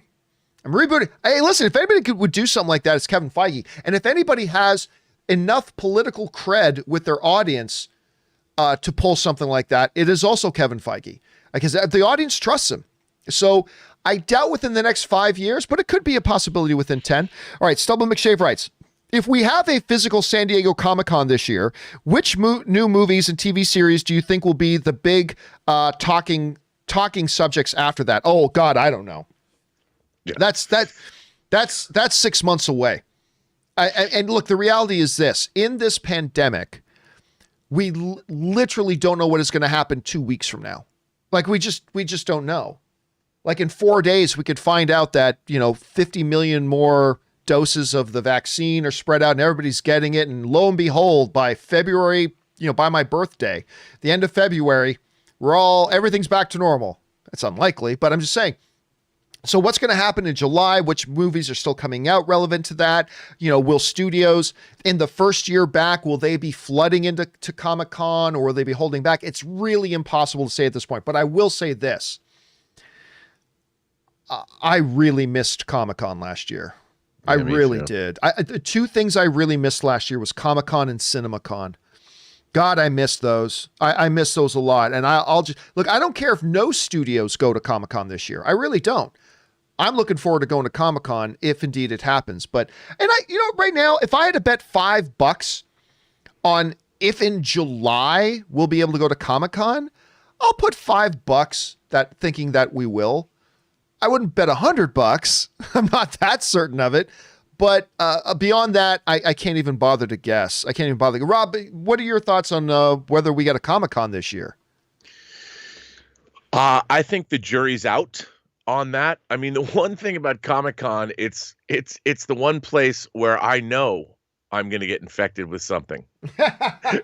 Whether there's a pandemic or not, John, to get that con crud, no place can guarantee it more than the San Diego Comic-Con. I mean, you know what it's like, that exhibitor's floor. You're packed in there like sardines, breathing on experiencing every other human being that's in that room, whether you want to or not. Whole second here. Let me see if I can bring this up. Okay, let's move on. Next charge. By the way, T1 sends in a super chat badge in the live chat. Thank you so much, T1. I appreciate that, man. All right. Next up, we have James Saunders. And James Saunders writes, Hey, John, I was wondering if you see a higher than 25% chance that Paul Sung-hyung Lee, is his last name, will appear in multiple Star Wars shows. I can see them making him into their version of the MCU Phase 1 Agent Coulson. Not the main guy, but a good guy that's always kind of there. Thanks. For those of you who do not know, Paul Lee is the star of one of my absolute favorite shows on television right now, which is Kim's Convenience. And one of my absolute favorite characters on television in Mr. Lee. Kim's Convenience, or Mr. Kim. It's great. Anyway, you may, if you don't watch Kim's Convenience, you probably recognize his face anyway, because he was in 2 episodes of Mandalorian this season as the X-Wing pilot. He came in with the Ice Spiders episode with Dave Filoni. The 2 of them were the pilots. And then he shows up again later in the season, giving the badge to Cara Dune and essentially making her a marshal and all that kind of stuff. An agent of the New Republic. And I'm going to go under 25%. I believe we'll see him pop up again, but I don't think we're going to see him. Listen, he is busy. He's got another show. He's got a big hit show in Kim's Convenience. I don't think you're going to see him become a regular in Star Wars, but I will let you know this. Paul and I have been talking over Twitter, Rob, and he wants to come on the show. We're going to have Paul. So sometime, hopefully in the next month or 2. And now, of course, they're getting ready to launch season 5 of Kim's Convenience. So it's not going to be in the next few days, the next few weeks, but hopefully in the next month or 2, we're going to have Paul on the show, and I will ask him, I'll ask him, what's your future? What's your future? You know, he is a member of the 501st. I know. He would be, before he was on the show, he's a huge Star Trek fanboy. Huge Star Wars Oh, nerd. did I say Star Trek? You did. You're forgiven. But a huge 501st member Star Wars fanboy. For him to be on that is amazing. So he and I have been talking. I'll ask him that question when he comes on. For now, I'm going to take the under 25%. I just don't think he has time to be a regular. But wouldn't it be great? I think it would be great, James. Thanks. And then he tipped in $20. Thank you so much for that, man. I appreciate that. All right, next up, we've got Brendan M. who writes, "Hey, John, with the confirmation that T'Challa won't be recast, how do you see them removing the character? How would you like to see them do it in the way you think it will be done? How would you like to see them do it if the way you think it will be done wouldn't be your first choice?" Honestly, I have no idea how they're going to do it. And this is the other thing. Since I have no idea what their story is going to be, I can't possibly have an opinion about how I think they should do it. Because how I think they should do it will be based on a couple of preconceptions about what I think the next movie is going to be. They may do something completely different. Like Rob brought up a great idea about, why not have art imitate reality? Why not say that King T'Challa suffered a very human disease and cancer maybe and passed away? Of course, his healing factor with the blossom kind of mitigates the possibility of doing that, but something like that, something that emphasizes the human tragedy part of it, just like all of us went through with the loss of Chadwick Boseman. They could just say he left world. Maybe he literally went on some mission with Captain Marvel and went off world. Maybe you say he's gone temporarily. Maybe you say he just disappeared. And you leave that as an open door to revisit the story 3 years later if you want, if you come up with a great idea. But the bottom line is, I can't come up with this is how they should write him out when I don't know what the next story is and how it will fit within the world they're telling. But it is going to be one of the big, big things, obviously, that Ryan Coogler and Kevin Feige have to wrestle with about how do we write him out? Because that's going to be important. Rob, do you happen to have a thought on that right now? I really don't. I mean, other than what I'd said before, but this is I have to say, I was watching Ma Rainey's Black Bottom. So good. And it was his last performance. And, clearly he was much thinner than we'd seen him. And all I could think about was the performance he delivers in that movie. The acting in that movie is just unbelievable from everybody involved. Already getting Oscar buzz.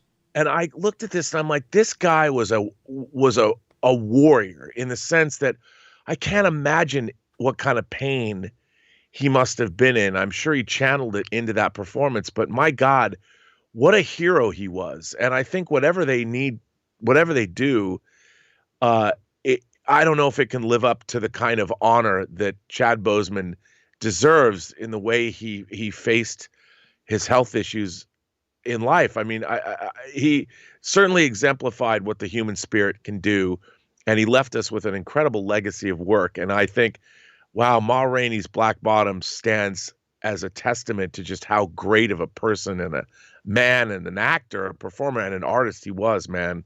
Because that is some amazing work he did.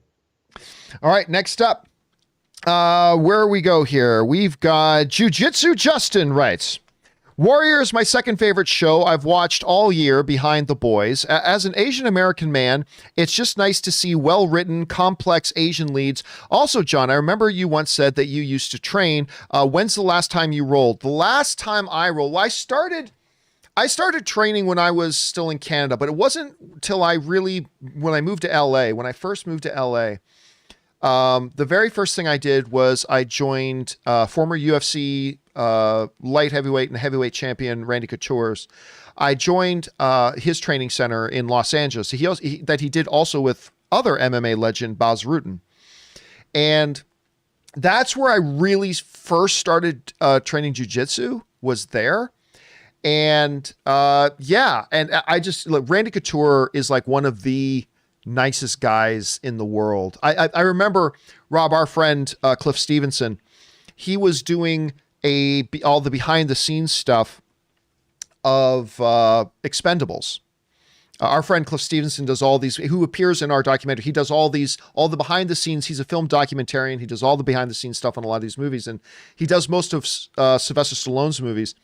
And so he had to go out to Vegas, and he invited me to come along to go to Randy's, at the time, relatively new training center out in Vegas, and got to bring Ann along and got to hang out there with him as well. And you know, that's where Ann met him and all that kind of stuff. And great. Now, I still have not watched the Warrior show. I've not seen the show. I mean, obviously, when I think of Warrior, I think of the movie, and I absolutely love the movie.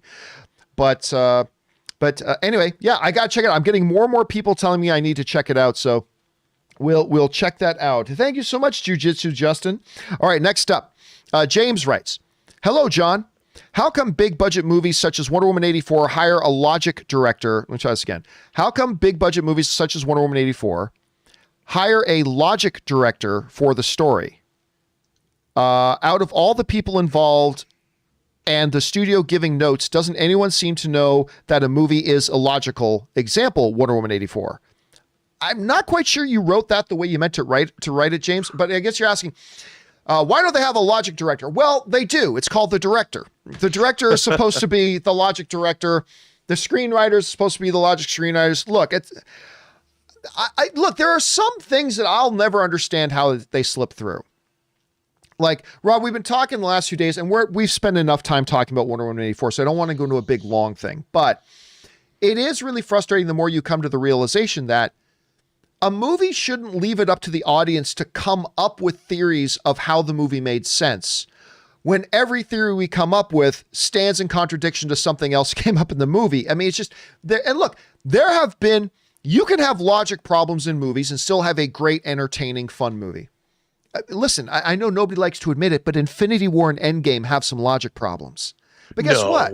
The movie's energetic and entertaining and engaging, and people had a great experience. Winning cures everything. When the movie isn't as entertaining or engaging, the flaws become a little bit more apparent. And that's been the case, Rob. Like, I have yet to hear anybody give a theory about how all the radical inconsistencies in Wonder Woman 84 make logical sense. And it shouldn't be the fans' job to do that. But I don't know, is that something that stood out to you when you reflect back on Wonder Woman 84? Yes. I still don't understand how wishes are granted. That my big thing about that is, once you're into the wish world, I don't know how it all works. I don't know if there's a wish switchboard and somebody at that switchboard, opera, whoever's doing that. Okay, you've made your wish. Let me think about this. You want the sovereignty of your homeland brought back, and you want the infidels thrown out. How about a 1,000-foot wall around your entire country? Well, who's going to build that 1,000-foot wall? Where's the materials going to come from? That's a problem. It doesn't matter. Let's just give you that wall. I mean, how does that work? But you can't give Steve Trevor a body. Can't give Steve Trevor a body. Got to shove him into somebody else's body. That's and when people laugh and like, who cares? It's a comic book movie. But you know, when you are granting wishes and you're granting the whole world wishes, there are logistical problems that are going to arise when your wish becomes something that's manifested in the real world. And like I how structurally sound are those? Because you didn't say in his wish, he didn't go, I want 1,000-foot, very structurally sound walls that are impervious to any kind of military attack. He didn't say that. So who made the decision to build the walls? There's an intellectual reasoning behind the granting of the wish. And without a genie filtering these wishes through its head, how did they make the decision to build walls in the first place? This is what I'm thinking when I'm watching the movie. I know it might be silly. People go, well, Rob, you should just go with it. Well, but here, this brings up the thing I always say, though, about whenever people say that. It's like, John, you got to suspend disbelief. It's a sci-fi thing. It's a comic book thing. No, I don't mind. I have no issues and no problems with sci-fi movies, comic book movies, whatever, breaking the logic rules of our regular world. Right. All I ask is that you stay consistent with whatever sci-fi and comic book rules you set up in your own movie. Just stay consistent with your own. You don't have to be consistent with my logic. Just be consistent with your own logic. And it gets frustrating when you get like a Wonder Woman 84 that constantly is breaking its own rules. It says, this is what happens in our world. And then they totally break that. You know, and that's the part that frustrates me. But at any rate. Well, I mean, when Barbara Minerva goes, I want to be an apex predator. In her mind, was it cheetah that she wanted to wind up as? Like, I'm like, when she said apex predator, was that not euphemistic? Kind of like you want to be like Gordon Gekko in the world of finance in the 80s in Wall Street? Or when she said apex predator, like, what if she was turned into a shark and put in the sea? And by the way, just want to throw this out there. I just want to point out, a cheetah is my favorite animal, by the way. My favorite wild animal is a cheetah. They are, I think it's a cool thing. They are not apex predators. Well, yeah. I just wanted to throw that out there. She wished to be an apex predator. Cheetah's not an apex predator. And the thing is, why a jungle cat? Why not a shark? Why not put her in the water? And that's how you could have got King Shark. That's how you bring King Shark into the DCEU. But see, these are the questions. Like, if I have this question in my mind while I'm watching the movie, I'm not suspending my disbelief, which means the movie doesn't work. You know, and like you said, if I'm watching a movie about, say, warp drive, I understand warp drive, but even warp drive in the Star Trek universe has limitations. Its own rules. Shown. You know, it's got its own rules, and you can create those fictional rules. Like, you know, in Harry Potter, you can't just be a wizard. You have to go to school. You have to learn how to be a wizard. You know, you don't just have magical powers where you can suddenly do anything. And you have to like have a wand so you can channel your power or however it works. And all of the great fantasy works of literature, well, sci-fi, fantasy, horror, they all have those rules. And once you set up those rules, you buy into the fictional universe. And when you don't have those rules, then it just becomes, as I like to say, gobbledygook. Gobbledygook, indeed. Oh, well, listen, Rob, we know you've got things you got to do. We've hit 11:30. Thank you so much for being here. We'll, of course, see you back again on Friday. But in the meantime, Rob, where can people follow you in your adventures online? You can find me on Instagram at Robert Meyer Burnett, find me on Twitter at BurnettRM, or find me on my own YouTube page, The Burnett Work. Come on by. All right, Rob, thanks for being here, man, and we will talk to you again in a couple of days. Have a good one. All right, John. I'll see you later. All right, guys, that is the one and the only, the great Mr. Robert Meyer Burnett. We still have some time here to keep getting through your questions, though, so let's keep right on motoring, shall we? We're going to start things off here, keep going here with Crazy Joe Megapodtastic writes, Hey, John, I'm curious as to your take on the latest Ray Fisher controversy. It seems to me that he's gotten everything he asked for. He got his investigation. His cutscenes are back in Snyder Cut, and he's still not happy. I really think he needs to stop. Well, we talked about the Ray Fisher thing earlier in the show, so I refer you back to the beginning of the show here. Not much else to say here other than what we keep repeating. None of us were there. None of us know what went down. it is what it is. I mean, he's obviously not going to work with WB again. Walter Hamada has got his extension. Listen, not knowing what happened and not having been there, it's hard to know what it was that Ray Fisher was trying to accomplish. And I don't say that as a criticism. I'm saying that literally, without being there and seeing what happened, and without actually knowing, not even hearing from Ray Fisher what it is he's alleging that happened, it's very, very difficult. It puts you as a viewer, as a listener, in a situation where it's very, very difficult to really have much of an opinion. Otherwise, it worked out the way it worked out, and here's just hoping that Ray Fisher is able to do something with his career moving on. He's due with a lot of talent and a lot of promise. I fear he may have sabotaged himself. I don't know if a lot of studios are going to want to work with him, knowing that, so if he's ever unhappy, he's going to get on Twitter and make a huge thing about it in the public. I don't know. But again, bottom line is it's hard to have a very definitive opinion when I wasn't there. So I don't know. All right. Skywalker Ranch Dressing writes, I like that name, writes, I'm okay with an Oscars this year if the attendees are not all masked up. Yes, I understand the need for them right now, and I mask. But making them appear glamorous on celebrities may influence officials to never remove the mandates and have us covered forever. That's ridiculous. I'm just gonna move on from that. Mischievous Gremlin writes, hey, John, how are you today? I'm good today, thank you.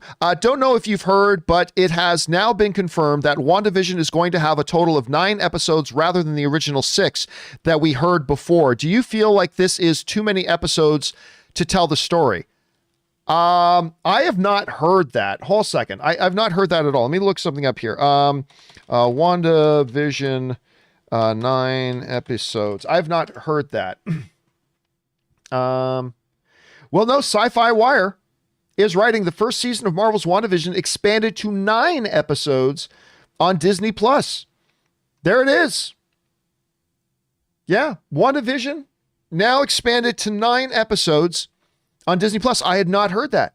Marvel and Disney has kept things fairly nebulous when it comes to the episode count for the upcoming original series WandaVision, with initial estimates in the 6 to 8 episode range being touted when the show was announced. Well, turns out the high-end number was correct, plus a little bit more. Disney has confirmed that the first season of the series, with the first new Marvel show to tie in directly to the MCU and feature big screen heroes, will consist of 9 episodes.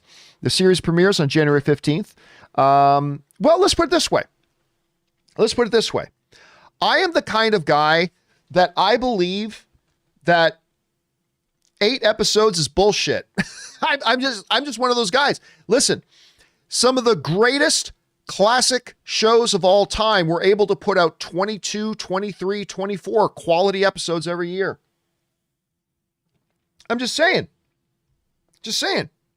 So, do you feel like it? Do I think 9 episodes is too much? No, I think they could have done 16 episodes.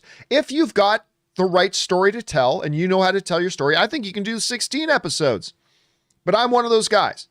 But there's just some people believe, no, fewer episodes, the better. I don't agree with that. I don't agree having more episodes makes it better. I don't believe having less episode makes it better. If you're only capable of writing a story or enough story to cover X number of episodes, then fine, then just do that. But no, I don't think 9 is too many, not at all. My one worry, though, I'll say, is that they took their WandaVision thing and said, let's just make it every episode like 30 minutes. Like I want 45-minute to an hour-long episodes. Don't get me wrong. I'll take 30 quality minutes. I will take 30 quality minutes. But I hope the 9 episodes is not, I hope the 9 episodes is an indication of our story and characters require this many episodes to properly tell it. I hope it's not a matter of, you know what, the more episodes means the more weeks we put out new content. So let's just trim down. Let's make every episode 28 minutes. I just hope that's not the case. I just hope that is not the case. Okay. We move on now. Next one up comes to us from Charlie. What is it? Charlie Hutchings. And Charlie Hutchings writes, what are your hopes and fears for the Alien television show and maybe future films? I don't know. I don't know. Honestly, the only hope I have, like a lot of times when people ask for hopes and fears, what they're saying is, what do you think they need to do in the show? And you know me, my response is usually, I just want to let them do their show and you tell your story and just make it good.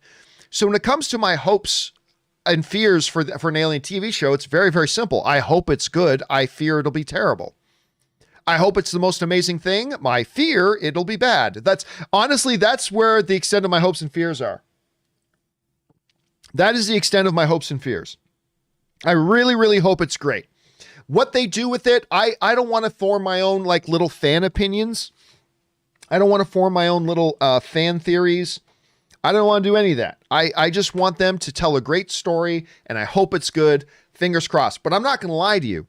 When they announced that Alien thing, I am far more interested in the other thing they announced, which is the Shogun series. I am all in on that Shogun series. I have been dying to see somebody revisit Shogun for 20 years. I am so excited for that. I cannot wait. It's going to be awesome. But yeah, let's hope that the Alien thing is good. All right. Where are we next? Next up is Casey McNatt writes, "Hey, John. Don't get me wrong, I like Michael Keaton as Batman, but I would have loved to have seen what Jeffrey Dean Morgan would have brought to the Thomas Wayne Batman character in the Flashpoint movie." Hey, listen. So, just so those of you don't know, let me see if I can bring up an image of him. Jeffrey Dean Morgan. Okay, so Jeffrey Dean Morgan, for those of you who do not know, is a fantastic actor. I think he's great. By the way, he is also one of the stars of one of the most underrated movies ever in The Losers that he did with Idris Elba and Chris Evans. I love The Losers. I think that movie was awesome. But many of you will know him as Negan from Walking Dead. He was the comedian in Watchmen. But most importantly, he was Papa Winchester. He was Sam and Dean's dad in Supernatural. Anyway, of course, you may also remember that in Batman vs. Superman, he played, in a very, very short scene, he played Thomas Wayne, Bruce's dad, in the alley scene where they die and then we don't see him again. If you guys know the story of Flashpoint, in this alternate reality, Bruce Wayne died in the alley and Thomas Wayne survived, and Thomas Wayne becomes Batman in this alternate reality thing. And so, by the way, listen, I'm just saying, Casey, I have not heard personally, I have not heard anything definitive about anyone saying Jeffrey Dean Morgan will not appear in Flashpoint. I haven't heard anybody say that. I've also never heard anybody say he actually will. I've never heard anybody say he actually will appear, but I'm just saying, I haven't heard anybody say he definitively won't appear in it. So, keep your fingers crossed. Keep your fingers crossed. Maybe we could see something happen. I love Jeffrey Dean Morgan, mostly because I'm a Supernatural guy, but whatever. Okay, next up. Jesse writes, "I haven't seen Wonder Woman 84 yet, but I assume it ends with Max Lord's mom being named Martha, right?" Oh, come on. By the way, in case you guys don't know this, let me see if I can pull this up. Defending the Martha scene. Let me see if I can find this. Okay, so I have a video that I made in 2016. I made a video 4 years ago in 2016 called Defending the Martha Scene in Batman vs. Superman. Now, Batman, that scene obviously is the butt of a lot of jokes and deservedly, it's funny. Why did you say that name? I get it, but I actually think a lot of us misinterpret that scene.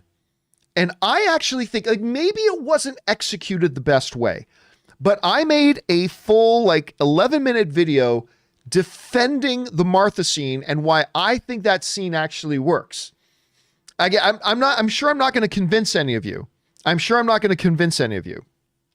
But I believe it works.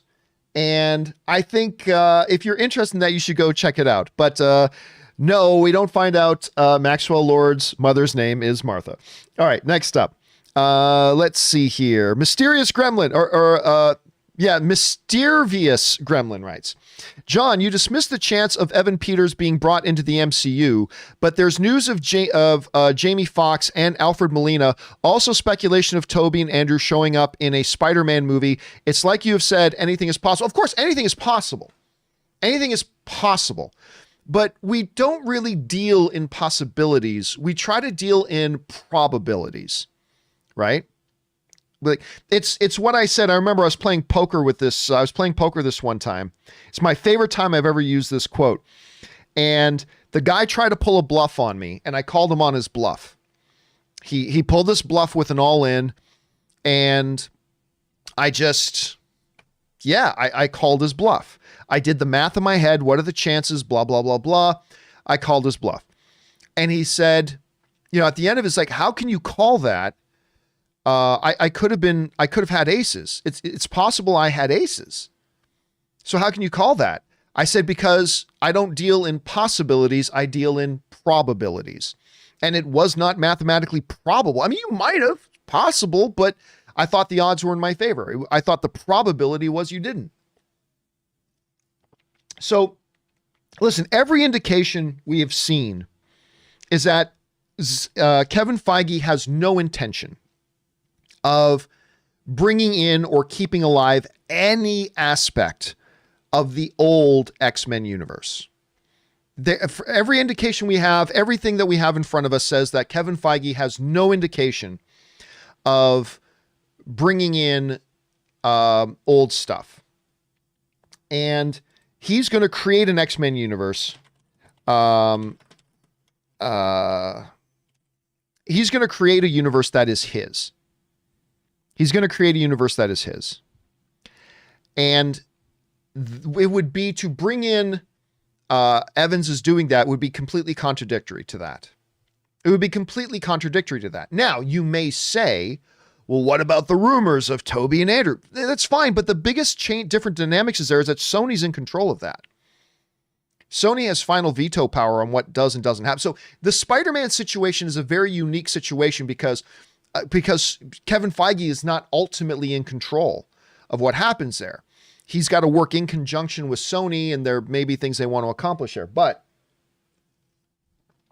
I've just seen nothing that would lead us reasonably think that there is a legitimate chance that we see Evan Peters come in as Quicksilver. Evan Peters, the actor, coming into the MCU, that can happen, but just not as Pietro Maximoff, right? Is it at all possible? Of course it is at all possible. We live in a world where Ben Affleck is coming back to play Batman one more time and Jamie Foxx is playing an Electro. Of course there is a possibility, but it is right now to me so infinitesimally small given in the light of everything we know about Kevin Feige, how he approaches these things and stuff like that, that it doesn't even seem something worth entertaining. If it happens, well, then it comes out of left field and happens and we deal with it then. But it's just such a small possibility right now that in all probability, it's not going to happen. But hey, like I said, there's a difference between what we believe and what we know. And we as rational human beings change what we believe as new information becomes to light. And if new information comes to light, we'll revisit the situation. Absolutely. But for now, everything points to no, that we are going to see Evan Peters come in. Specifically as Maximoff. And we'll see where that goes. All right, next up. Not Kevin Feige writes, John, you missed my question yesterday. I did? I apologize if I did. I'm sorry about that. It's okay. Favorite films of 2020, number one, Sound of... Oh, no. I remember this. We did. We did cover it. Actually, I think your question either got covered on yesterday's show or it might have been on the companion video the day before. But I remember this. We did cover this. Sound of Metal, number 2, Soul, number 3, The Trial of the Chicago 7, number 4, Tenet, number 5, Sputnik, number 6, The Invisible Man, number 7, Emma, number 8, Borat subsequent movie film, number 9, Mank, number 10, Wonder Woman 1984. Yes, I remember that specifically. I remember your list. We did cover it. Again, it may have been in yesterday's show, or it may have been in the previous companion video we did, but we did get to it. We did get to it. I promise you we did. Anyway, Dr. Film writes, I've asked a question about creatively bad movies versus mediocre movie question, and I meant to say committee-driven, not comedy-driven. Does this change your answer? Oh, dude, listen, I'll be honest with you.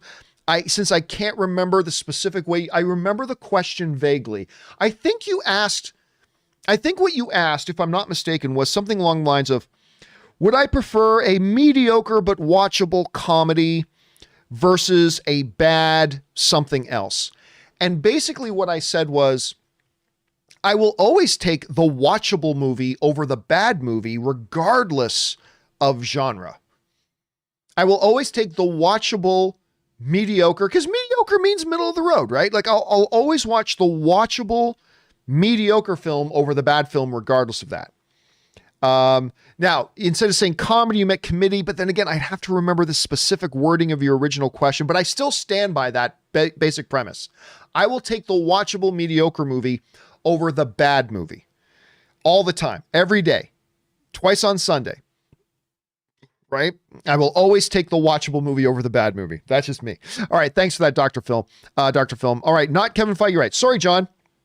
I done goofed. You did. Oh, see, there we go. You did answer my question the other day. Just wanted to clear that up. But while I'm at it, where the hell is the trailer for Mortal Kombat?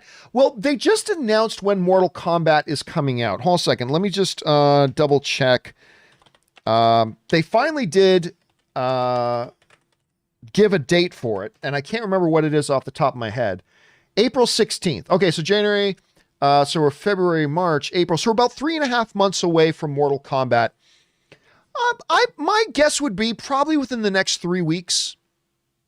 I'm guessing probably in the next 3 weeks, we'll probably get our first thing. Listen, to me, as long as you're more than 3 months away from a movie, I don't think is the time to ask, where's the trailer? You know what I mean? I mean, you can start putting out a trailer from 5 months out, 4 months out, whatever. But until we get to within 3 months, I don't really worry about it. I don't think about it. And I think that's going to be a trend that continues. I think we're going to see a trend in movies continue where movie studios and distributors realize more and more it's putting trailers out way far in advance does nothing for your movie. Any momentary bump and buzz you get dissipates and dies out quickly. So why not save all that till you get closer to your movie? I think you're going to see, and by the way, I think trailers today come out on a lot shorter of a window than they did just like 3 or 4 years ago. And I think that's going to be a trend that continues. I'm not saying every movie's not going to put out their trailers till it's only 3 months away. I'm not saying that, but I think you're going to see these windows tighten. So my guess is it's still 3.5 months away. I would say, yeah, within the next 3 weeks. My guess will be we'll get a Mortal Kombat. And I'm curious to get our first visual taste of this movie, man. I am curious to get our first visual taste. All right. Oh my God, how am I going to pronounce this? Ventruros Mind writes, hey, John, I know you love Man of Steel, as do I. However, I didn't at first. I hated the end scene when they destroyed the city with no acknowledgement. That really bothered me. Then Batman vs. Superman happened. I loved Man of Steel afterwards. Am I the only one who thought this?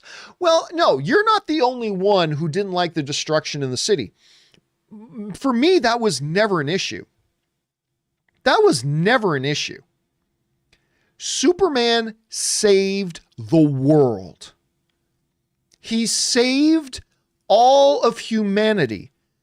What was at stake was that Zod he verbally committed to Superman, my entire reason for living now is to kill every single human being on Earth. And General Zod can do that with his power. He's going to kill everybody on the planet. Superman, who had only really been Superman for like 48 hours, he'd only really started to realize what his potential was and just learned how to fly like 48 hours ago. He had to fight a lifelong, trained, bred military soldier and had to stop him. And the result of trying to stop him meant like a couple of city blocks were destroyed.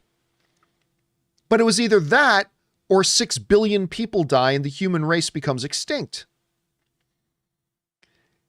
It's like, you know, you got a gunshot wound and you're going to die, and they rush you into the hospital and the doctor saves you, but the way the doctor did the surgery, it's going to leave a scar right there. And you're like, how come I have a scar? Why do I have a scar? I don't want a scar there. That's not sexy when I take off my shirt on the beach. How dare the doctor leave a scar? Dude, the doctor just saved your life. You were going to die. You were bleeding out. They went in there, took a bullet out, fixed your body, and they made you live. It's a miracle of modern science. You're alive to enjoy the rest of your life. Yeah, but he left a scar.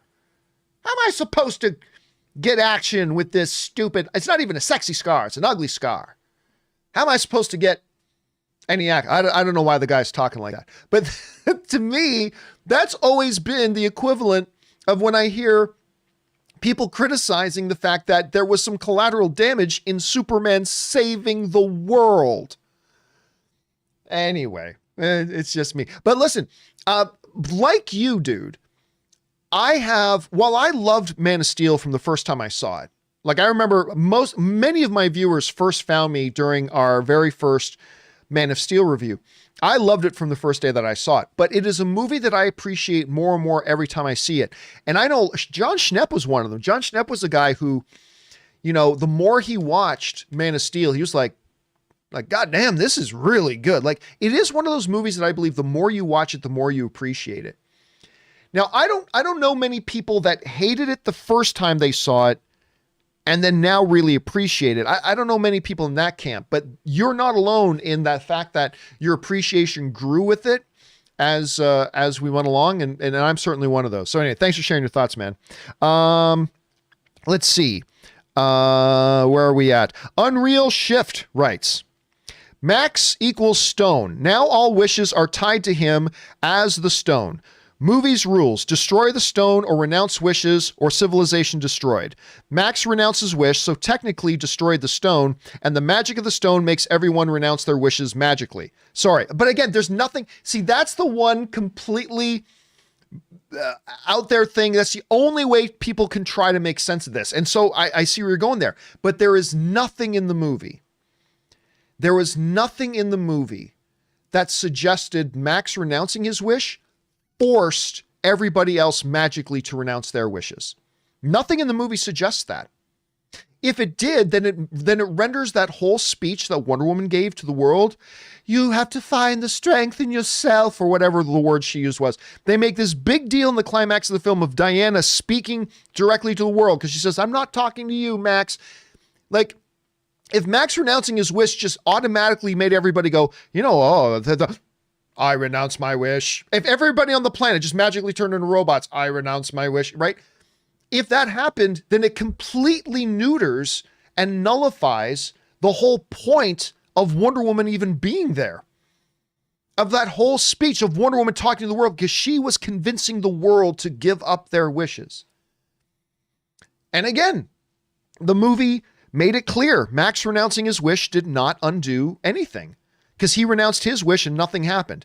Then it cuts to the president in obvious turmoil, and he goes, finally, I renounced my wish. And then the nukes disappear. And then we go to the oil lord in tears and crying, realizing what a mess things are in. And then he goes, I renounce my wish. And then the wall disappears. There is nothing in the movie to suggest, nor in any of the actions of the people, that Max renouncing his wish magically then took control of everybody on the planet's bodies, where they're doing something and go, I renounce my wish. Like, there's nothing in the movie that suggests that. And so we, like you and I, are left as fans to try to come up with things to make some logic out of this illogical mess that they created. So I like the fact that you're doing that. You're trying to figure out a way to make these dots connect. The problem is none of us, including me, can come up with an explanation that doesn't directly contradict something that they said in the movie. And it's frustrating, Unreal. It's frustrating. Okay. Okay, next up. John McKinney writes, I'm doing a fan rewrite of the prequels and sequel trilogy just for fun. You've written this in before. You wrote the same thing in before. We've already covered this. What title for episode 3 sounds better? Episode 3, Fall of the Jedi, or episode 3, Rise of the Empire? I like both titles, but Rise of the Empire sounds cooler. What do you think? Yeah, you've sent this question in before, John. Just recently, we addressed this one on the show. I'll say the same thing that I said before. It really doesn't matter. The titles mean nothing. Titles really, all they are is marketing tools. And I can't say whether Fall of the Jedi or Rise of the Empire is a better title for a movie that I have not seen, or a better title for a fan script and fan fiction that I haven't read. So unless I've read the fan fiction, I can't possibly give an opinion as to what I think the better title for that particular fan fiction is, right?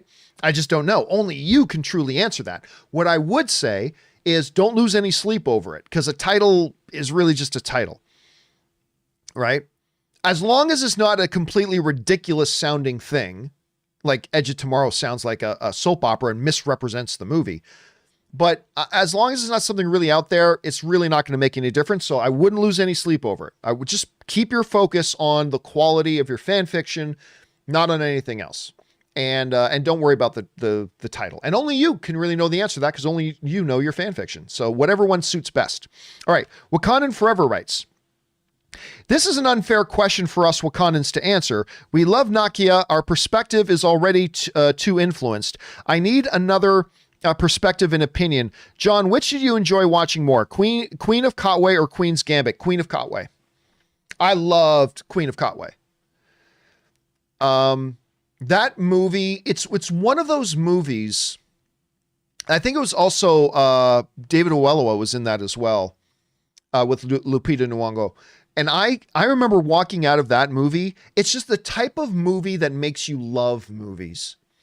If you haven't seen Queen of Katwe, it's based on a true story, and it involves this young chess prodigy girl, but it is one of the most feel-good, heartwarming. It's a movie about good people doing good things. And you know what? Every once in a while, we just need a movie like that. I really liked Queen's Gambit. I did, very, very much. I'm not shading on Queen's Gambit. It's great. But Queen of Katwe was just inspirational.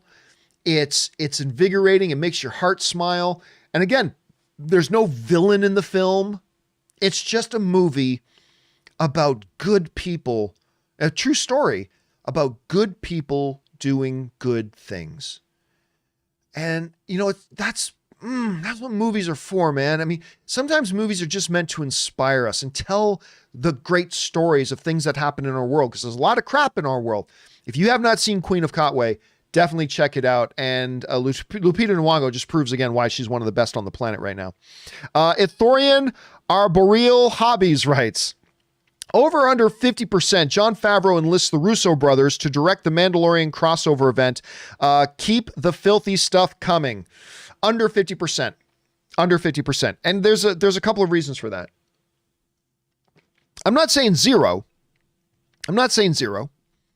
But the main reason I'll go under 50% on that is because the Russo brothers right now they're beyond just being guest directors on an episode. They are building their own production company.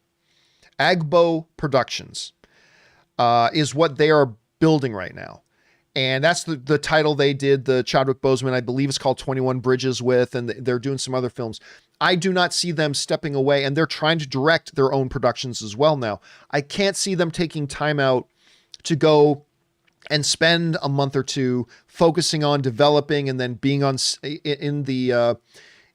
Stagecraft and directing episodes of that. They're just too busy at this point. So I would say over 5%, but I'll take way under 50. I just don't think it's likely. All right. Guillermo Labelle writes, hey, John, binge watched the 3rd season of Cobra Kai last weekend. I loved it. As a Karate Kid fan, I feel like it's the best use of fan service outside of Star Wars. It doesn't feel jarring or random. It does serve a purpose, and the whole narrative, no mercy. Yeah, my wife loves Cobra Kai. She binged season 3 as well.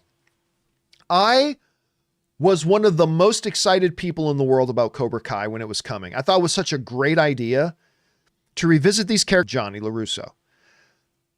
And I watched the first number of episodes and I just didn't get into it.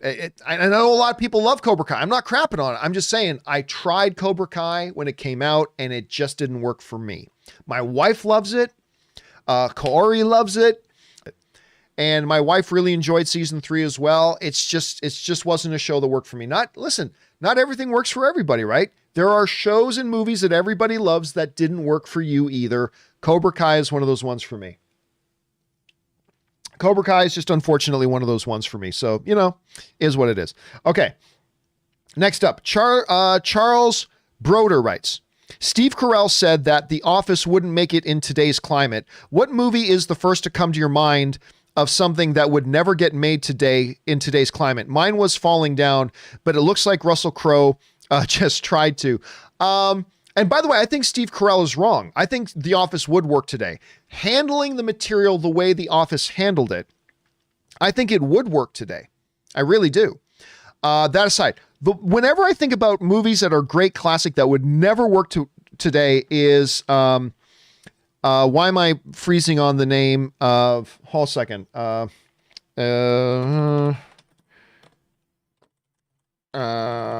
one that comes to mind for me is Blazing Saddles. I almost said Once Upon a Time in the West. I'm like, that's not Once Upon a Time in the West. Blazing Saddles for me is the one that when I think about it, I go, oh, that one could never happen today. That one could never happen today. That would never work today. There's no way they could get away with making that today. But yeah, that's the one that comes to mind for me. All right, next up, Casey McNatt writes, Hey, John, I just wanted to know, what are your thoughts about the new realignment of the NHL this season? I find it pretty weird that all Canadian teams are in the same division this year. It's going to be weird and exciting to see how it plays out. Yeah, listen, I'm not a fan. I am not a fan. Now, don't get me wrong. Whenever you do these types of alignments, you have the hopes that it games with audience interest and fan interest and engagement, and maybe it creates new rivalries. Maybe it sparks old rivalries. I haven't looked at the schedule, but if we can get more games per year that have the Leafs versus the Canadians, that's great. So who knows? Ask me again in 5 months. Maybe I'll love it. Right now, I don't like that type. I don't like realignment stuff. I'm just not a big fan. But again, ask me again in 5 months and we'll see where we're at then. All right, James Ward writes, what are the changes on HBO Max being suddenly cheaper? Maybe scratch $5 off the monthly price tag. If they want to draw more subscribers, make it cheap first and then take all of our money. Nah, listen, I'll be honest with you. At the end of the day, $15. And by the way, Disney Plus is not going to stay at $8 a month. Don't think that for a second. Disney Plus is not staying at $8 a month. Disney Plus is going to go up in price. You like bet your life on it. Disney Plus is going to go up in price. They're all going to go up in price.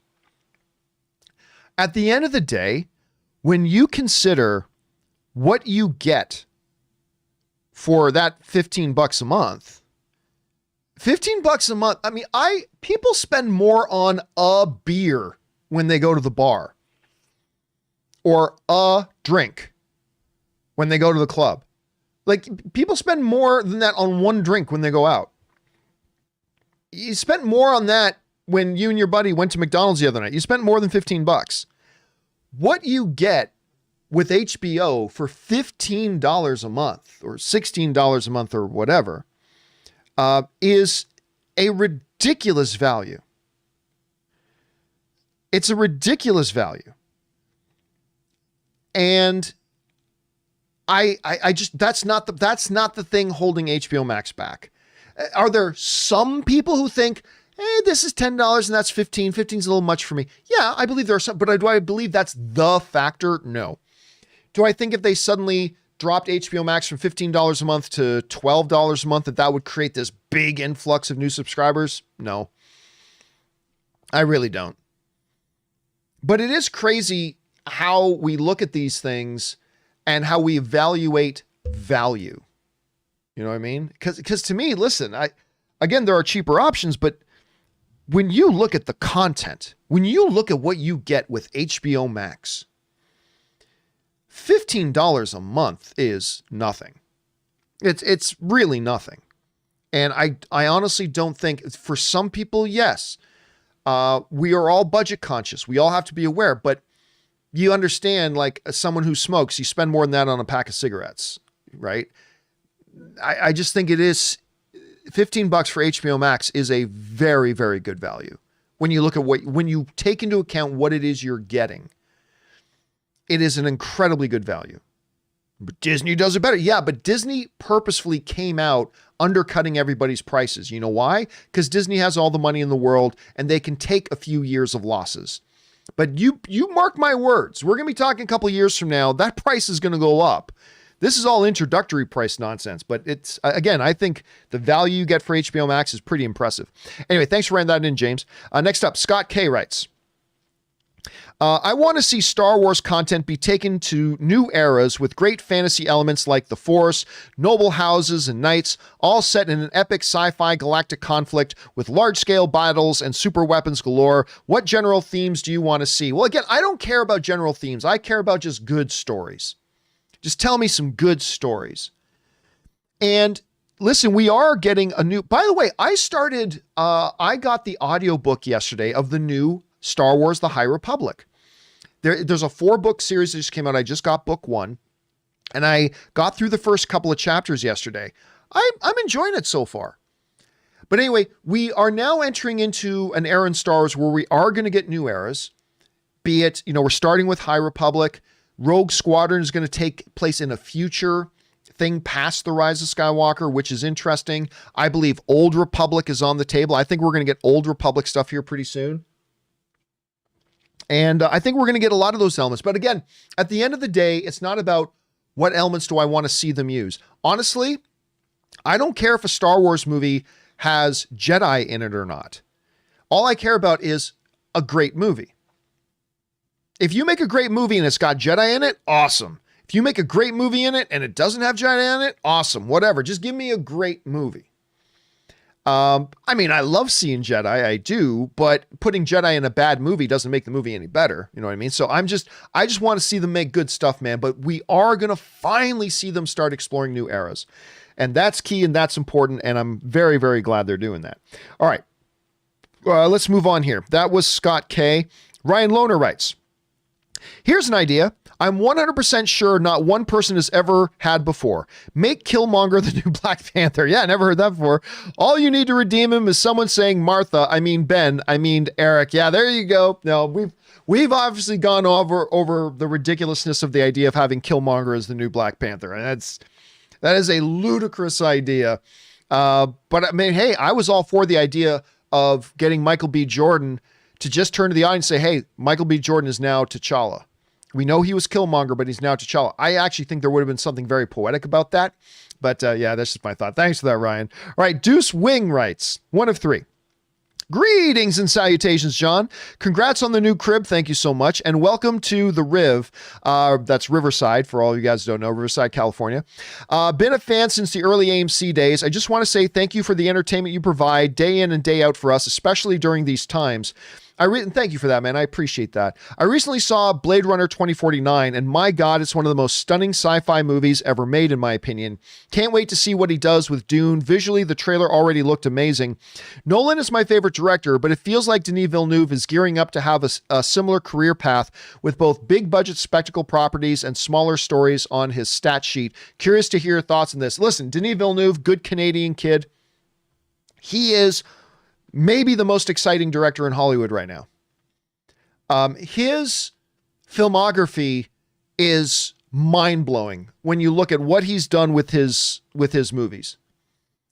His stuff is absolutely mind-blowing. It's great. It's the type of depth and character stuff that you want to see in Hollywood film. It's so next level. And to see what he's brought, I mean, Blade Runner 2049, that was a brutally, one of the worst marketing campaigns in history. They totally dropped the ball with it. They never told the audience what the movie was about.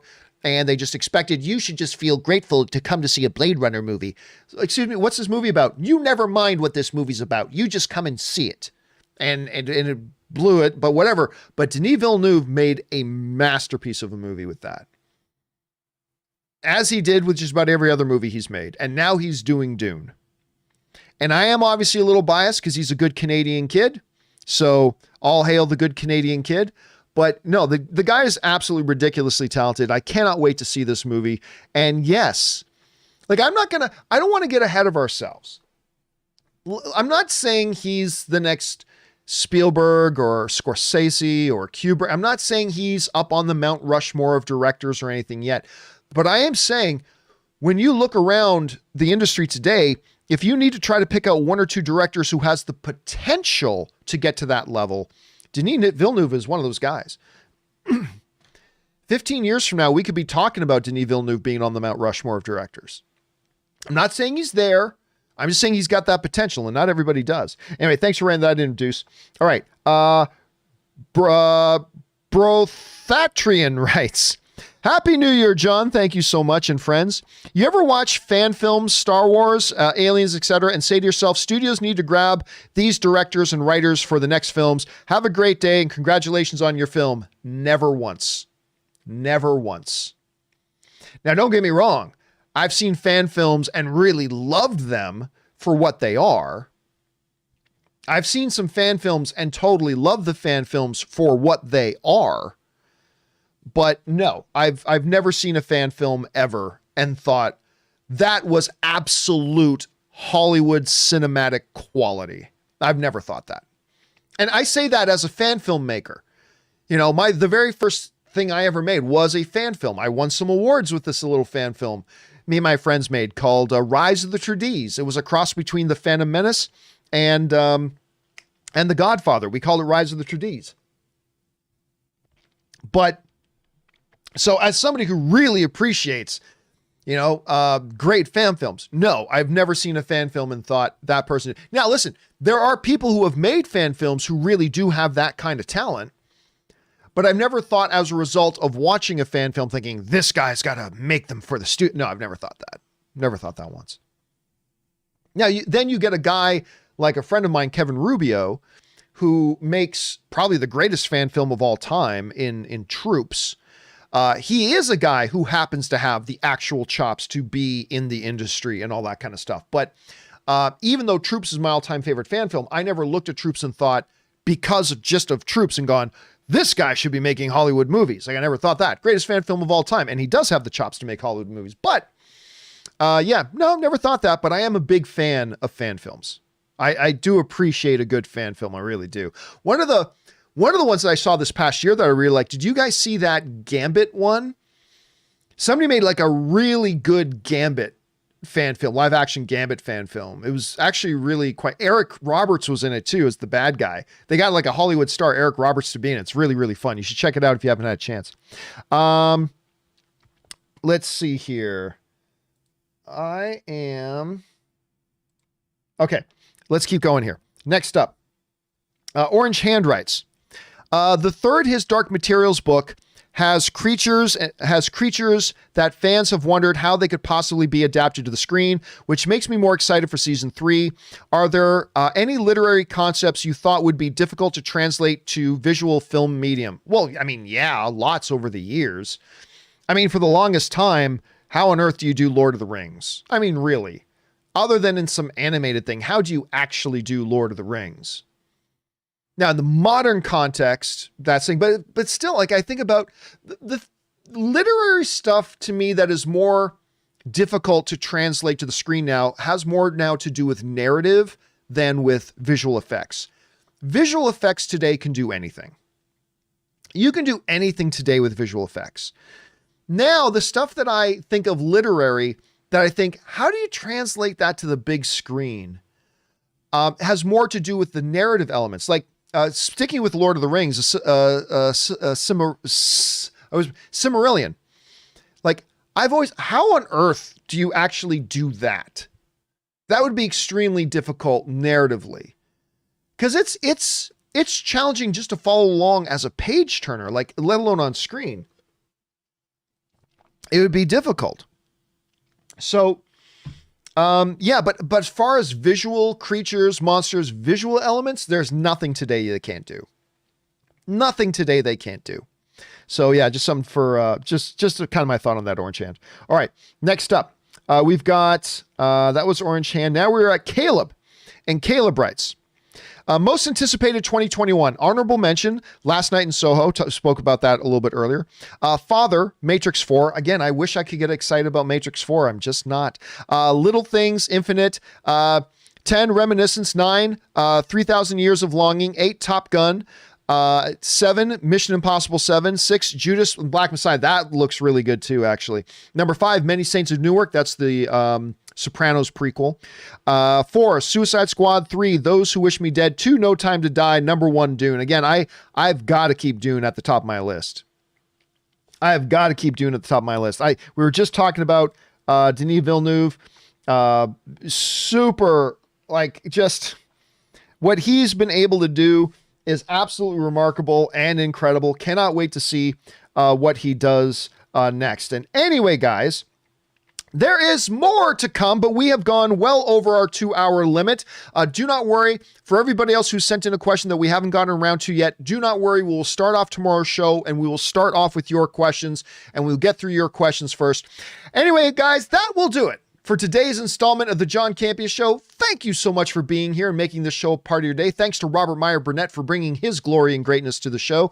Thank you to all of you for making this show part of your day. And a special thank you to all of you guys who sent in those live comments and questions. Number 1, because you gave us great fun things to talk about. But number 2, you supported this channel while you did it. And all of us here, thank you guys very, very much for that. Don't forget, guys, the John Campea Show returns again tomorrow. We hope to see you back here for that. And remember, guys, please do the 4 main things.